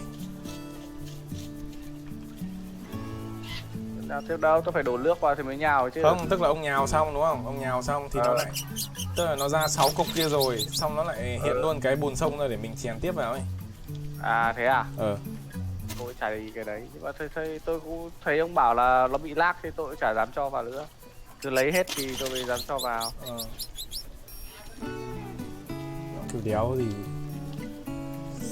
Kiếp này là phải làm thêm con đi không gây tiếng động giống anh cua khiêng tải với khiêng đít rồi mới hấp dẫn. Làm thêm con đi không gây tiếng động. Anh cua nói nên lại nhớ đến anh cua mất dậy. Hôm nay buổi chiều đánh nó à? Đánh cái gì? Đánh đốt xếp ấy. Có qua quẩy con cua đấy không? Không. Tưởng buổi chiều quẩy con cua đấy. Chứ buổi chiều đốt xếp thì gì? Map thường cái hot của ông Izuki đó mà. Thấy anh em vào chơi vui vui thì mình vào mình nghịch ngợm tí. Que che. Vậy đái nhỉ? Đấy, xong cái bồn tắm rồi nhá. Quá khổ. Bò đòi phết.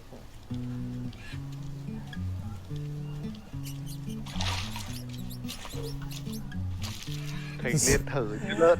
Rồi anh lại chơi đồ đấy. Thì bây giờ anh em cũng chạy quy hết cho tôi chơi đồ thế này.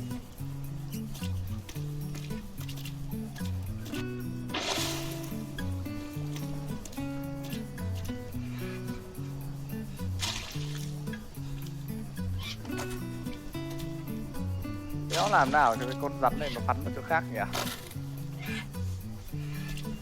Vương chỗ vãi thật.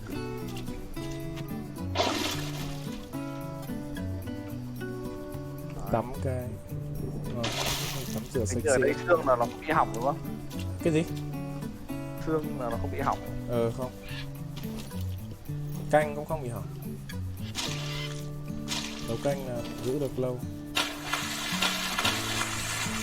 Nó không bị cháy nhỉ? Thế thì hơi điêu nhỉ?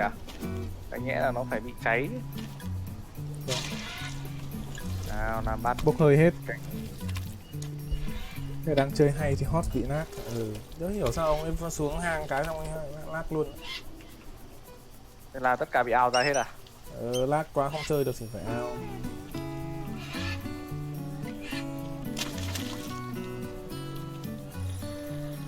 Ui cái con thịt heo vòi này tăng 26 chất béo à? Vãi cả trưởng. Cái thịt heo vòi ngon mà. Mẹ. Làm phát được gần đây hết các chỉ số luôn ạ. Đầy căng đét. Rồi, mẹ ông lên thử tầng 2 xem phát. Có cả quả tắm bùn mẹ luôn. Đất bò đòi. Lên tầng 2 mà xem. Chưa kéo là lên được. Cầu thang này. Đấy, có mưa là có nước rồi. Hello. Đâu? Cầu thang đường nào? Trong nhà này. Đây đéo đâu? Trong nhà, ở đây này. Góc này. À đi đằng khác à? Đi đằng khác à? Đây. Đây này. Đây mà. Đâu đây à? À đây à? Ôi đây, nó là giống cái thằng tre ạ, tôi lại cứ tưởng là cái ấy. Phải làm cái ô chứ. Ai ra đây bồn tắm này, đã có nước chưa? Đổ nước vào à? Có nước rồi sao? Không, cứ để mưa thôi, cứ để mưa hứng thôi.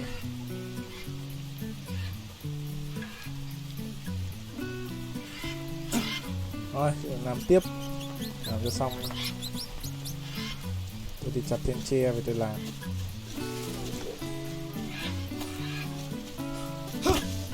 Quá, hút khói rồi.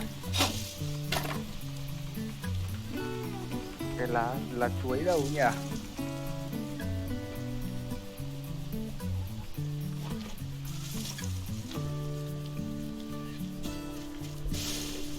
Cho nó xong cái này đi. Lần này xây thành nhà đàng hoàng luôn, anh em hết chê bai tôi bảo làm trung xí mới lại nhà tù thì khổ. Đéo mẹ. Hết kỳ thị nhá. Hết kỳ thị mẹ luôn. Nhà bo đôi mẹ luôn. Biệt phủ mẹ luôn.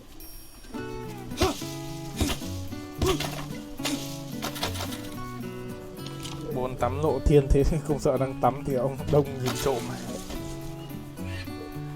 Có cái đeo thì đâu giống nhau hết. Đeo có cái đeo thì đâu phải giấu mới diêm.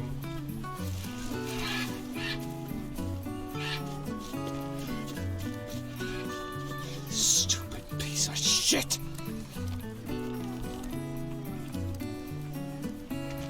Hết mẹ dây thừng rồi.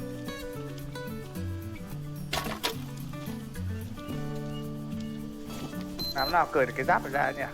Vẫn có cái hình cái giáp này. Hình cái giáp bên cạnh. Tôi muốn cởi ra cơ. Cởi ra làm gì? Rồi tôi thay cái giáp khác. Thì ấn cái tab lên, ấn cái ba lô lên. À ba lô à? Ấn cái ba lô Đây. lên là kéo được. À nó kéo vào đây đúng không? Rồi ok. Lấy thêm dây thừng. Tôi thay cái giáo xương đi, tôi thay vào cái giáp TT cho nó bo đôi. Rồi ok đấy. Dầu ăn Dạ. hiếp được. Mỗi thằng một phòng nha, đéo chung trạ đâu. Anh em đừng có hòng. Mỗi thằng một phòng. Đầu đít lắm. Đã giao kèo thế rồi. Mỗi thằng một phòng cho nó. Lên tầng 2 ngủ nhỉ. Từ ngay.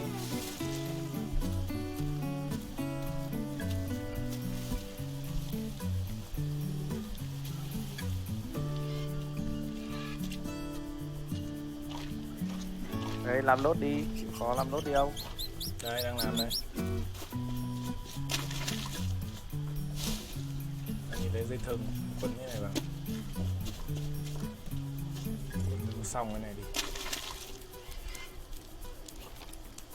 Đấy. Ok rồi. Đắp cái này vào.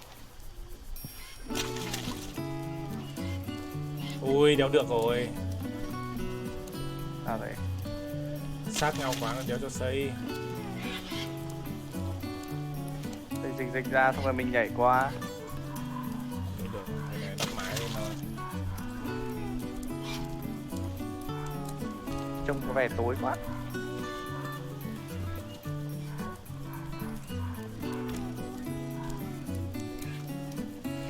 Chắc là thế nhỉ. Nó đéo cho này. Bùn ở đây nó gọi là vô hạn mẹ rồi. Đéo cho đặt rồi. Cất.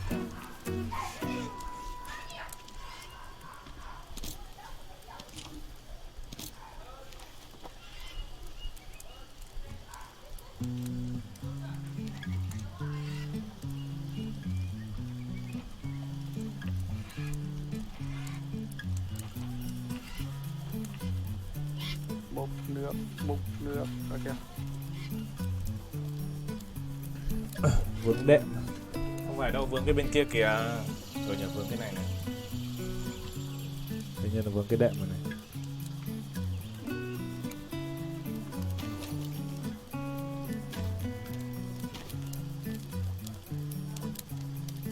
Nhiều băng quá.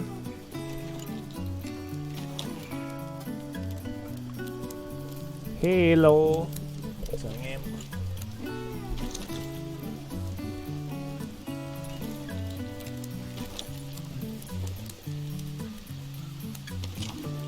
Thêm cái tường bếp vào đây à?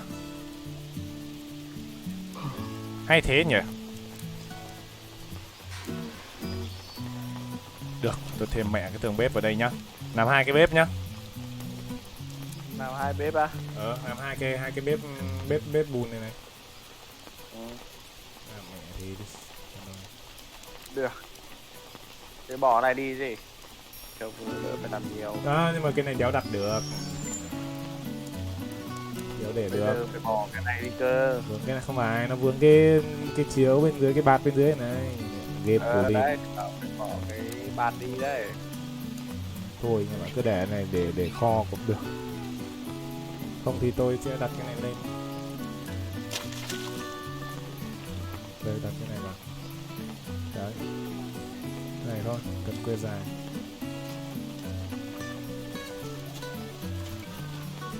Đó.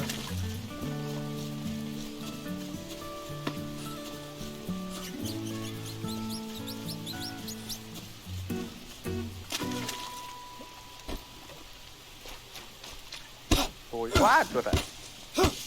Không tăng độ sáng Hơi này tối. Không, ý kiểu là cái xây nhà này này.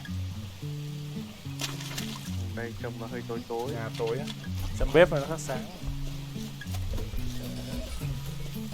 Cái nhà đã giống chuồng lợn rồi mà còn xây bằng bùn nữa, thích thì lấy bùn ra lăn thôi cho tiện. Vãi cái đái mẹ. Biệt phủ như thế này mẹ, cọc trèo anh em nhìn chắc chắn thì xin lay rồi anh em lại bảo nhìn này. Mẹ nhìn này có cái chuồng lợn nào mẹ xây như thế này không? Mẹ Đúng bo anh em đòi là tìm lợn bo đòi đẹp vậy như này. cứt luôn.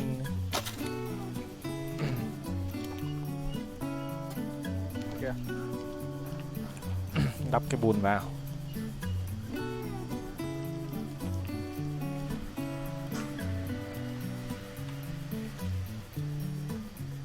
Suốt ngày đi tắm rửa, ngày mẹ tắm rửa đến 30 lần thế này để bớt hết cả da, nhạt hết cả thịt.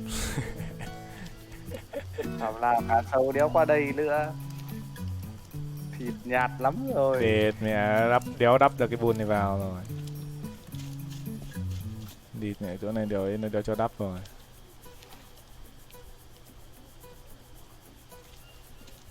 Ok đấy.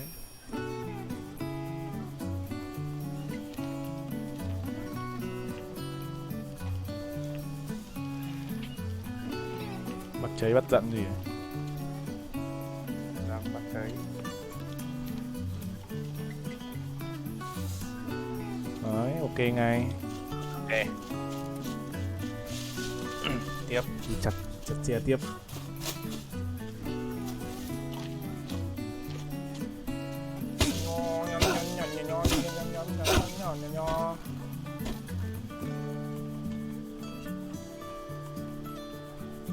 Trông hay.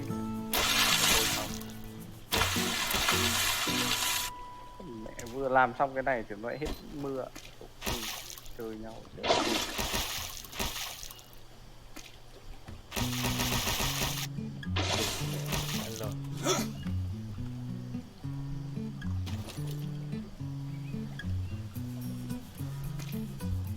Làm thợ làm nhà chuyên nghiệp mẹ rồi. Rồi, sô-cô-la.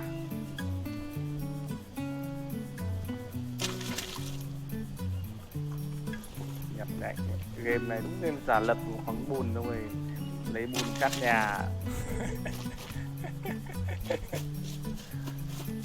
Xây nhà sao nước dột như chuồng lợn. Nhà này rột làm sao được anh em? Đây là biệt phủ của tôi nha. Đéo phải chuồng lợn nhá. Biệt phủ nhá. Nhà là Vì bo là đôi nhà này xây xong là giao bán trên Amazon đấy. nhà bo đôi vậy cứt anh em lại bảo là chuồng lợn. Giao bán trên Amazon giá tỷ đô đấy. Ở bên này đều có tre. Bên này toàn cây thôi. Tre sang bên kia. Xe đi sang cái đường rừng trước mặt đấy. Có nhiều.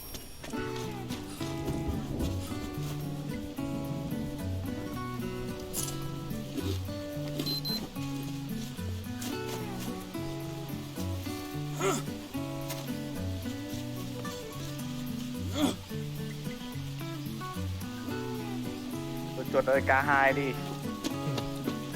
Yeah. Tôi làm nốt cái Hỏi quá. Rồi ông tự quẩy nốt nhá. Tôi làm xong cái bù này rồi đấy. Ôi mệt quá. Hôm qua chơi muộn đang tính hôm nay bùng ra 2. Để cố gắng không làm lốt đi. Lại chê cái củi vào đây đi. Xếp cái củi vào. Vẫn còn nhiều cho, mới than. À thế à? Thế thôi. Trong cái nhiều lắm. Rửa lại cái nữa cho nó sạch sẽ rồi. Ok, chào anh em nhá. Bye bye, goodbye, see you again. Ok. Ra đây Bye ông. làm bắt canh làm bắt canh Xong nó thịt vẫn cứ phải đớp trước đã. ai ra rồi. Nghe nó cứ phải sụt sụt ấm lòng như này thì mới yên tâm nghỉ ngơi được. Ok đã. Than củi thu ngon. Nếu còn tí xương là mình đỡ chứ. Xương nhặt nhiều thế mà lại xương nào. Ok. Lốt cho nó ấm lòng rồi. Chỉ có ăn canh xương phết nhỉ. Thế thì thừa canxi nữa. Ui giời ơi. Được rồi. À đây, tôi vứt ra ít thịt heo vòi này ông chuột này. Tí ông đấy mà. Thôi tôi có thịt cá mà. Đéo. Cá sao ngon bằng thịt heo vòi được. Thịt heo vòi đỉnh hơn nhiều. Ok, bye bye. Ok bye. Bye ông.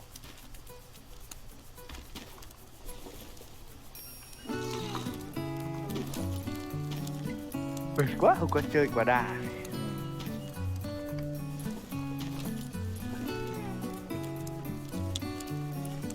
Cho hết vào nướng không nó hỏng mất.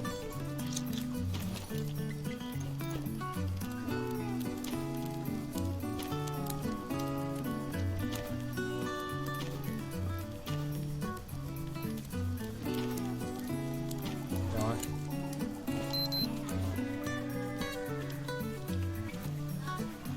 Rồi chúng ta sẽ làm lốt cái này anh em ạ. Xong rồi chúng ta sẽ nghỉ.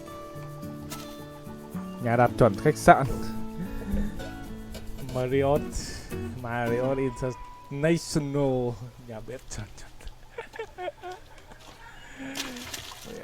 Khách sạn 5 sao. Đây là biệt phủ anh em ạ. Biệt phủ. Đấy, xong rồi. Ở trong cái này hình như là đều có nước nhỉ. À đây có này. Bật. Ui, tắm thích thế nhở. Hay sao? Bữa đời phết. Được.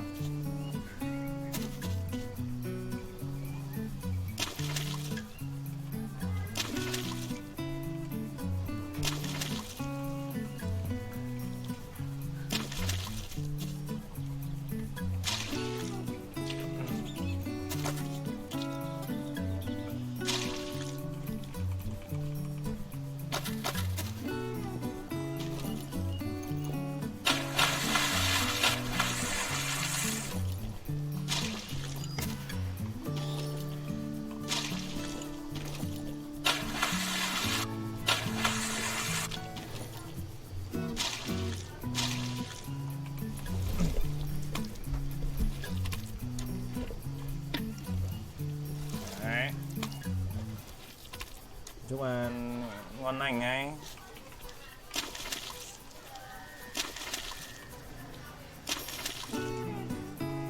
Đấy. Tiếp trong này nữa.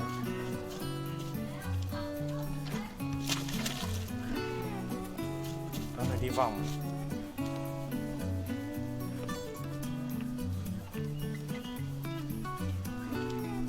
Thôi tôi đang xem cái kênh của ông chuột rồi, ở trên là kênh của ông Dũng. Thôi đi. Ông Dũng có 19 người, còn ông chuột có hẳn 27 người. Cái gì? Ông Dũng có 19 mà ông chuột có hẳn 27. 19. Ừ, Cái đéo nào lag thôi. không phải 19 nhưng mà nó bị lag 2 chữ N. Của ông.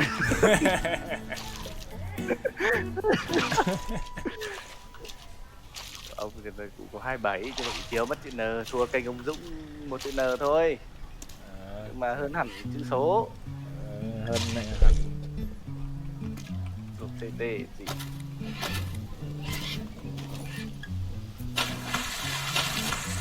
Để cái nước mắt.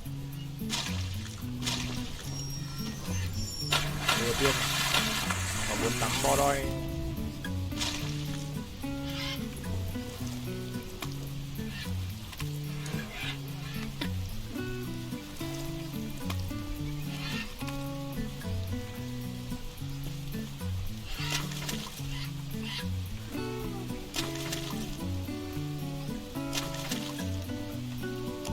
Đấy, sợ. Thành cái nhà mẹ luôn.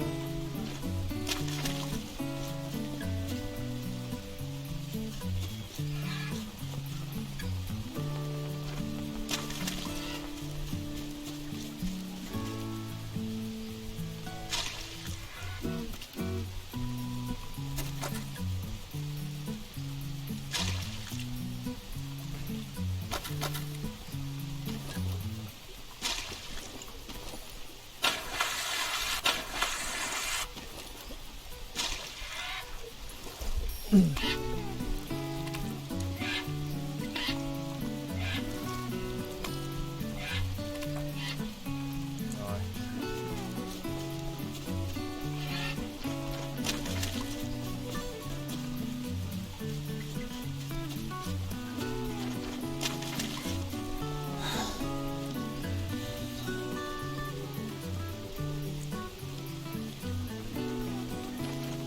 Bùn vô hạn, thực ra là bùn ở đất mà anh em, bùn thì cộng thêm nước thì đất cộng thêm nước thì nó thành bùn thôi.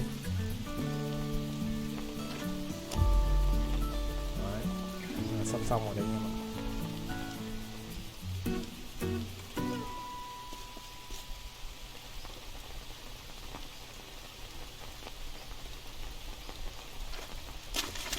Chỗ này có khi là tôi sẽ để một cái này đi nhá. Thôi, cứ để như này cho nó thoáng mát.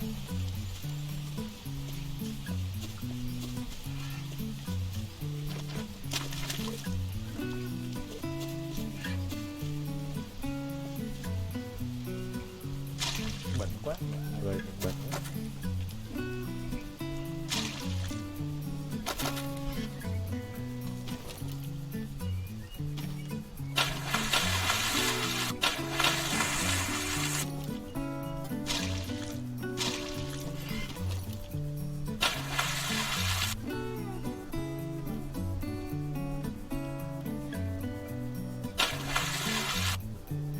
Tôi tự hỏi co-op này là chơi sinh tồn, cốt truyện hay sinh tồn?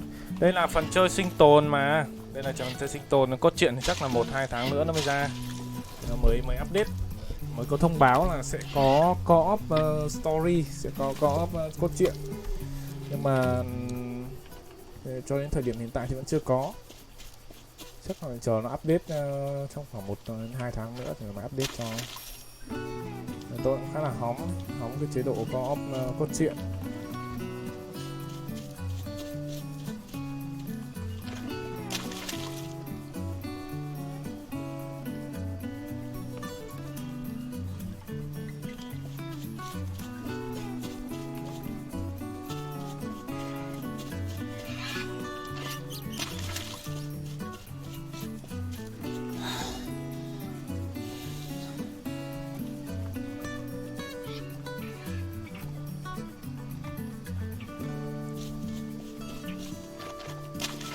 Rồi, một cục nữa thôi. Ruri Liu. Rồi, ngon ngay. Cốt truyện khó hơn hay sao? Cốt truyện thì nó sẽ có thêm những cái phần ấy nữa anh em ạ. Cốt truyện nó sẽ có thêm những cái phần cốt truyện, có những cái phần những cái phần đặc biệt, một số những cái chỗ nó sẽ có những cái đặc biệt để mình thực hiện cái cốt truyện, mình hoàn thành cái cốt truyện.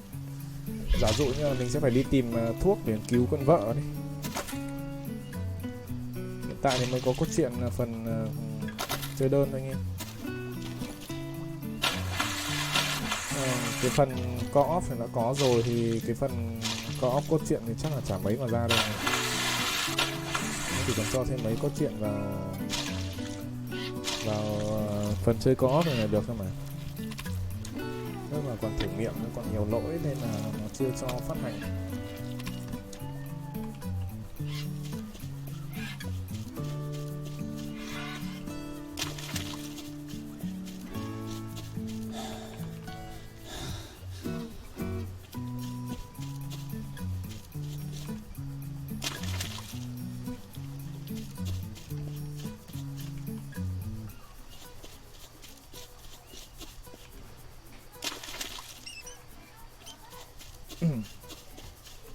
Rồi làm xong rồi, chắc là 3 cục này là đủ đấy.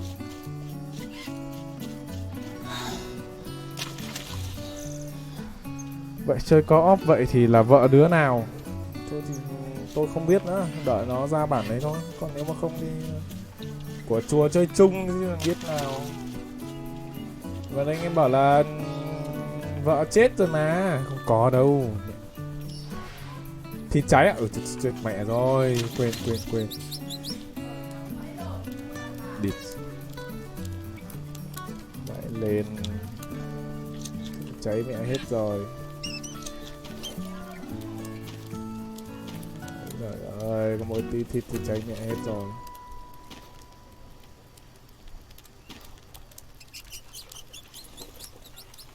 Lon này vứt sang bên này.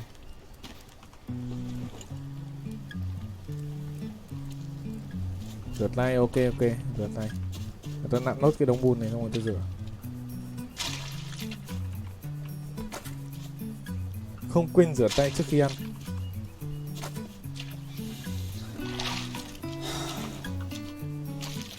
Cháy bá thịt. Chúng mẹ đây tắm. À mình có cái bồn kia mà. Quên không tép thử.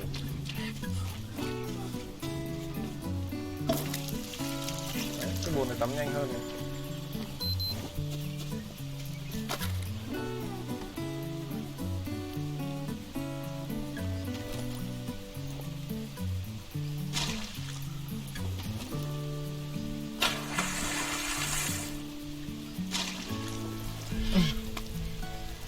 Có off thì kiểu vợ chết tập thể.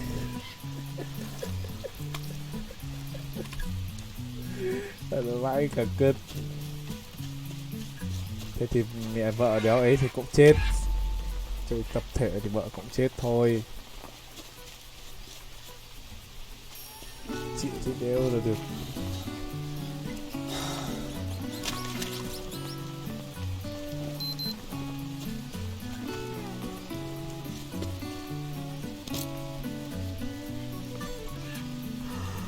Roll back sao lại roll back?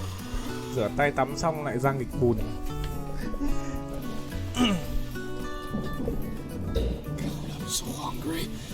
Tôi đói lắm, what gì đói lắm. Mỗi thêm một cứ đói. Không đói lắm. Lần này nhằm nhà trên nhìn nó ok hơn anh em nhỉ, nhìn nó đẹp hơn hẳn.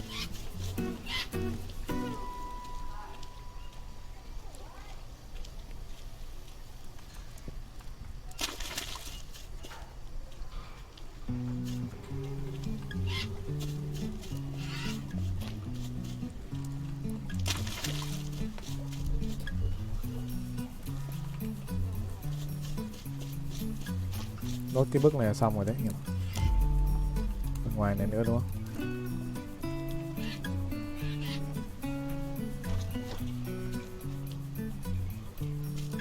Nốt bên ngoài nữa thôi.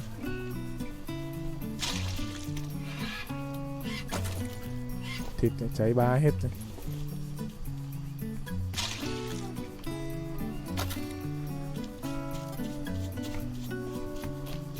Chắc phải 2 cái tro nữa.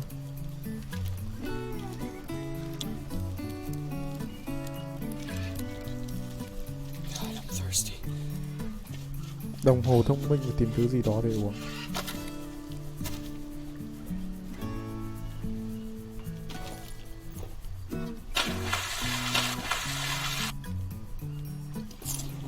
À, vẫn ăn được nhưng chưa tỉnh táo thôi anh em. Ôi thôi xong rồi, lại bị quên nếu rửa tay rồi. Đớp thật lực mới quên rửa tay rồi. Nhà bùn thế này xây ngoài đời thì khi gặp mưa bùn nó có chảy tan rã không? Gạch mà. Bùn này được nung thành gạch rồi. Không phải lo. Nó là gạch bùn mà. Nung khô rồi. À nhưng mà chưa được nung đâu, nhưng mà nó được khô rồi, nó khô rồi. Đây, nó là gạch bùn mà. Mà mưa nhiều thì cũng rã rồi thôi.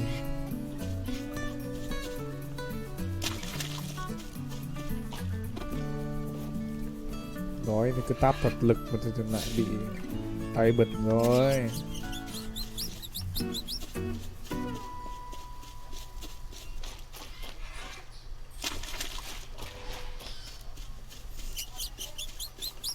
Nốt 2 cái nhà kho nữa xong rồi.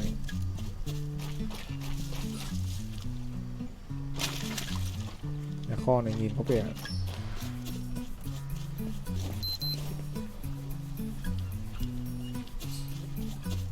nó khô nhưng không nung thì nó cũng rã ra thôi. Nhưng mà bền vãi cứt này, bền vãi trưởng luôn.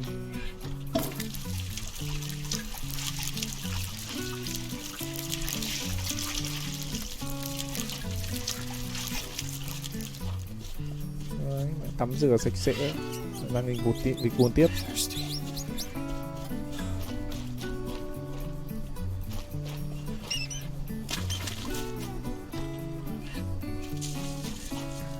Tắm thử xem có nhanh không, cũng được anh em ạ. Nói chung là nhanh hơn là so với tắm ở dưới đấy, ở dưới hồ đấy.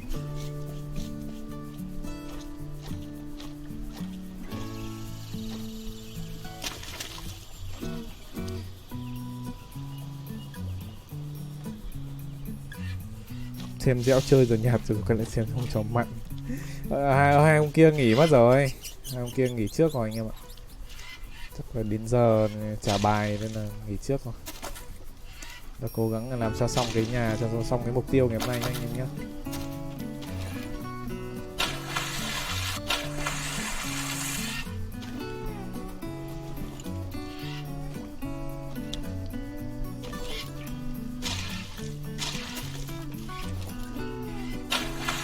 Bao nhiêu than nhưng mà không biết làm cho, cứ phải đi đốt cái kia để cho lâu vậy cực.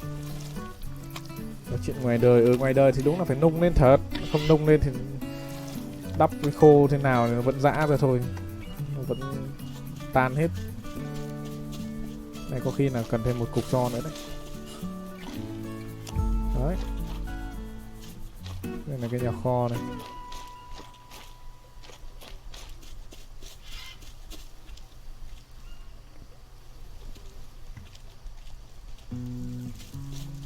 Vậy ông bao giờ có người để trả bài đây? Trời ơi, duyên đến thôi khắc đến.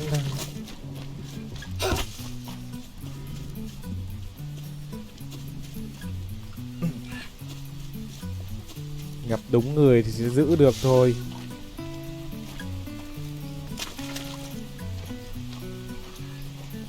Ui, mẹ hết mẹ nó carbon hydrate rồi. Use a drink. Tắm cái.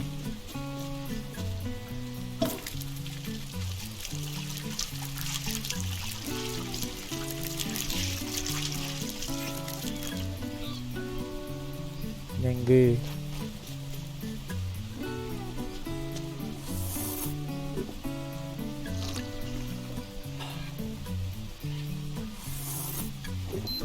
Carbon hydrate. Châu Phi người ta toàn xây bằng nhà bùn, chỉ riêng lóc là lập tôn thôi, bao nhiêu năm có tan đâu. Ngày xưa nhà mình thì cũng đắp đất chứ còn gì nữa. Cái này là vách đất thôi còn gì nữa. Cái này là vách đất thôi còn gì. Đây là vách đất thôi còn gì nữa anh em. Không đến thì không đến thôi, mong mỏi con mắt. Đúng rồi. Tuy nhiên thì là bảo là vẫn là một phần do mình thì vẫn cứ phải cố gắng. Nói chung là mình thì cứ phải thay đổi bản thân trước thì nó đến thì nó sẽ đến. Chứ còn nếu mà mình cứ dậm chân tại chỗ, cứ ngồi nhà bù lê bù lui thì mình đéo được đâu có đâu nhá. Tôi thì tôi đang phấn đấu là tôi thay đổi bản thân trước. Bản thân tôi cứ tốt đã, xong rồi tôi mới tính đến cái việc kia tiếp theo anh em ạ. Chứ còn bây giờ trong khi tay mình nó không có gì ý, cộng thêm với là cả là bản thân mình nó đang đéo ra cái chết tiệt gì thì tốt nhất là không nên nghĩ đến mấy cái chuyện đấy.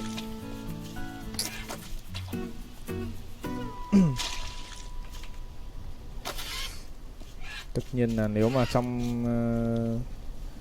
lúc đấy mà quá có thì chết mẹ, nó sắp cháy mẹ hết rồi.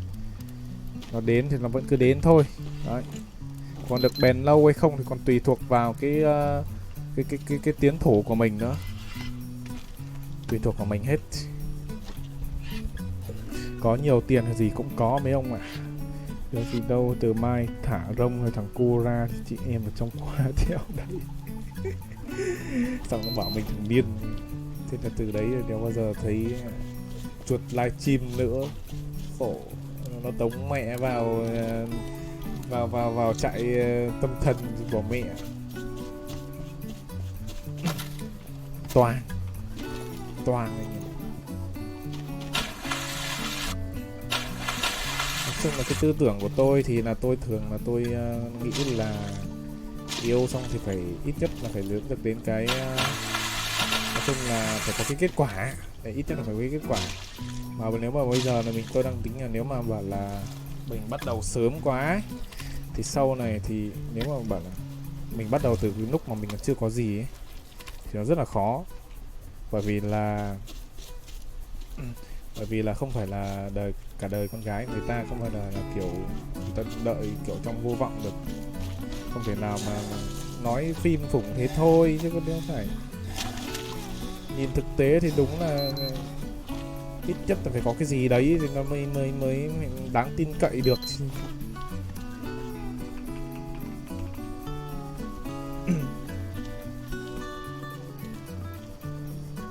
Thôi húp xong phân vãi cả cứt thế thì chịu. Đấy, xong rồi. Xong cả nhà kho này đấy. Cái này là bên này là bếp này. Bếp nhìn lần này nhìn bố đời hơn đấy anh em nhỉ. Này. Có cả ống khói các thứ đàng hoàng. Riêng đến cho giờ trời chứ không giữ được hay không là do mình. Đúng rồi.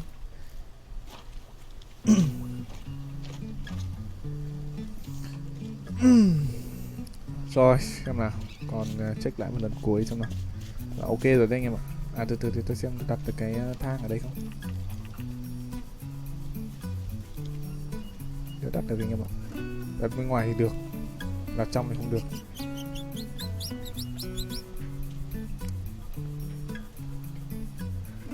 Ở chung nó húp xong nó phân nó gọi công an thì đéo mẹ húp phân cũng không yên. Chỗ này nó cứ hở cái cây ra nhỉ. Nhưng mà nhìn khá là chân thật. Cái cây tre này nhìn nó khá là chân thật nhỉ. Thực ra là mình có thể đi ở dưới đây lên được này. Đấy. Lên nóc này khá là dễ. Đây là ống khói này. Nhóm dưới này. Cái mắt quá chả nhìn gì cả. Ổn rồi. Thế là xong cái tầng 1 của cái biệt phủ rồi anh em ạ. Tập sau thì tôi sẽ tiếp tục là có thể là tôi sẽ đi khám phá một chút để lấy thêm đồ anh em ạ. Sau đấy thì sẽ hoàn thành tiếp cái phần 2 sau anh em. Check lại.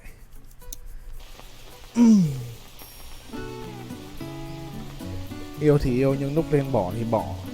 Nói chung là không phải là tôi ấy, nói chung là tôi cũng đã từng rồi.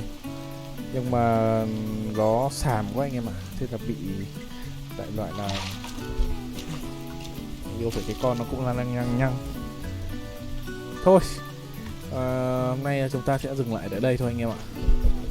Đấy, xong cái biệt phủ rồi. Rất là cảm ơn tất cả anh em đã theo dõi. Từng húp xong té rồi à. Té là té thế nào? Bây giờ thì tôi vẫn làm bạn mà anh em. Ít nhất thì là vẫn giờ thì vẫn thi thoảng thì vẫn nói chuyện, gặp nhau thì vẫn chào nhau bình thường thôi chứ không phải là kiểu. Nhưng mà thôi, quá khứ thì bỏ nó đi. Rồi. Thôi, cảm ơn tất cả anh em đã theo dõi nhá. Chụp lại quả hình phát nhìn nó đang bo đoi.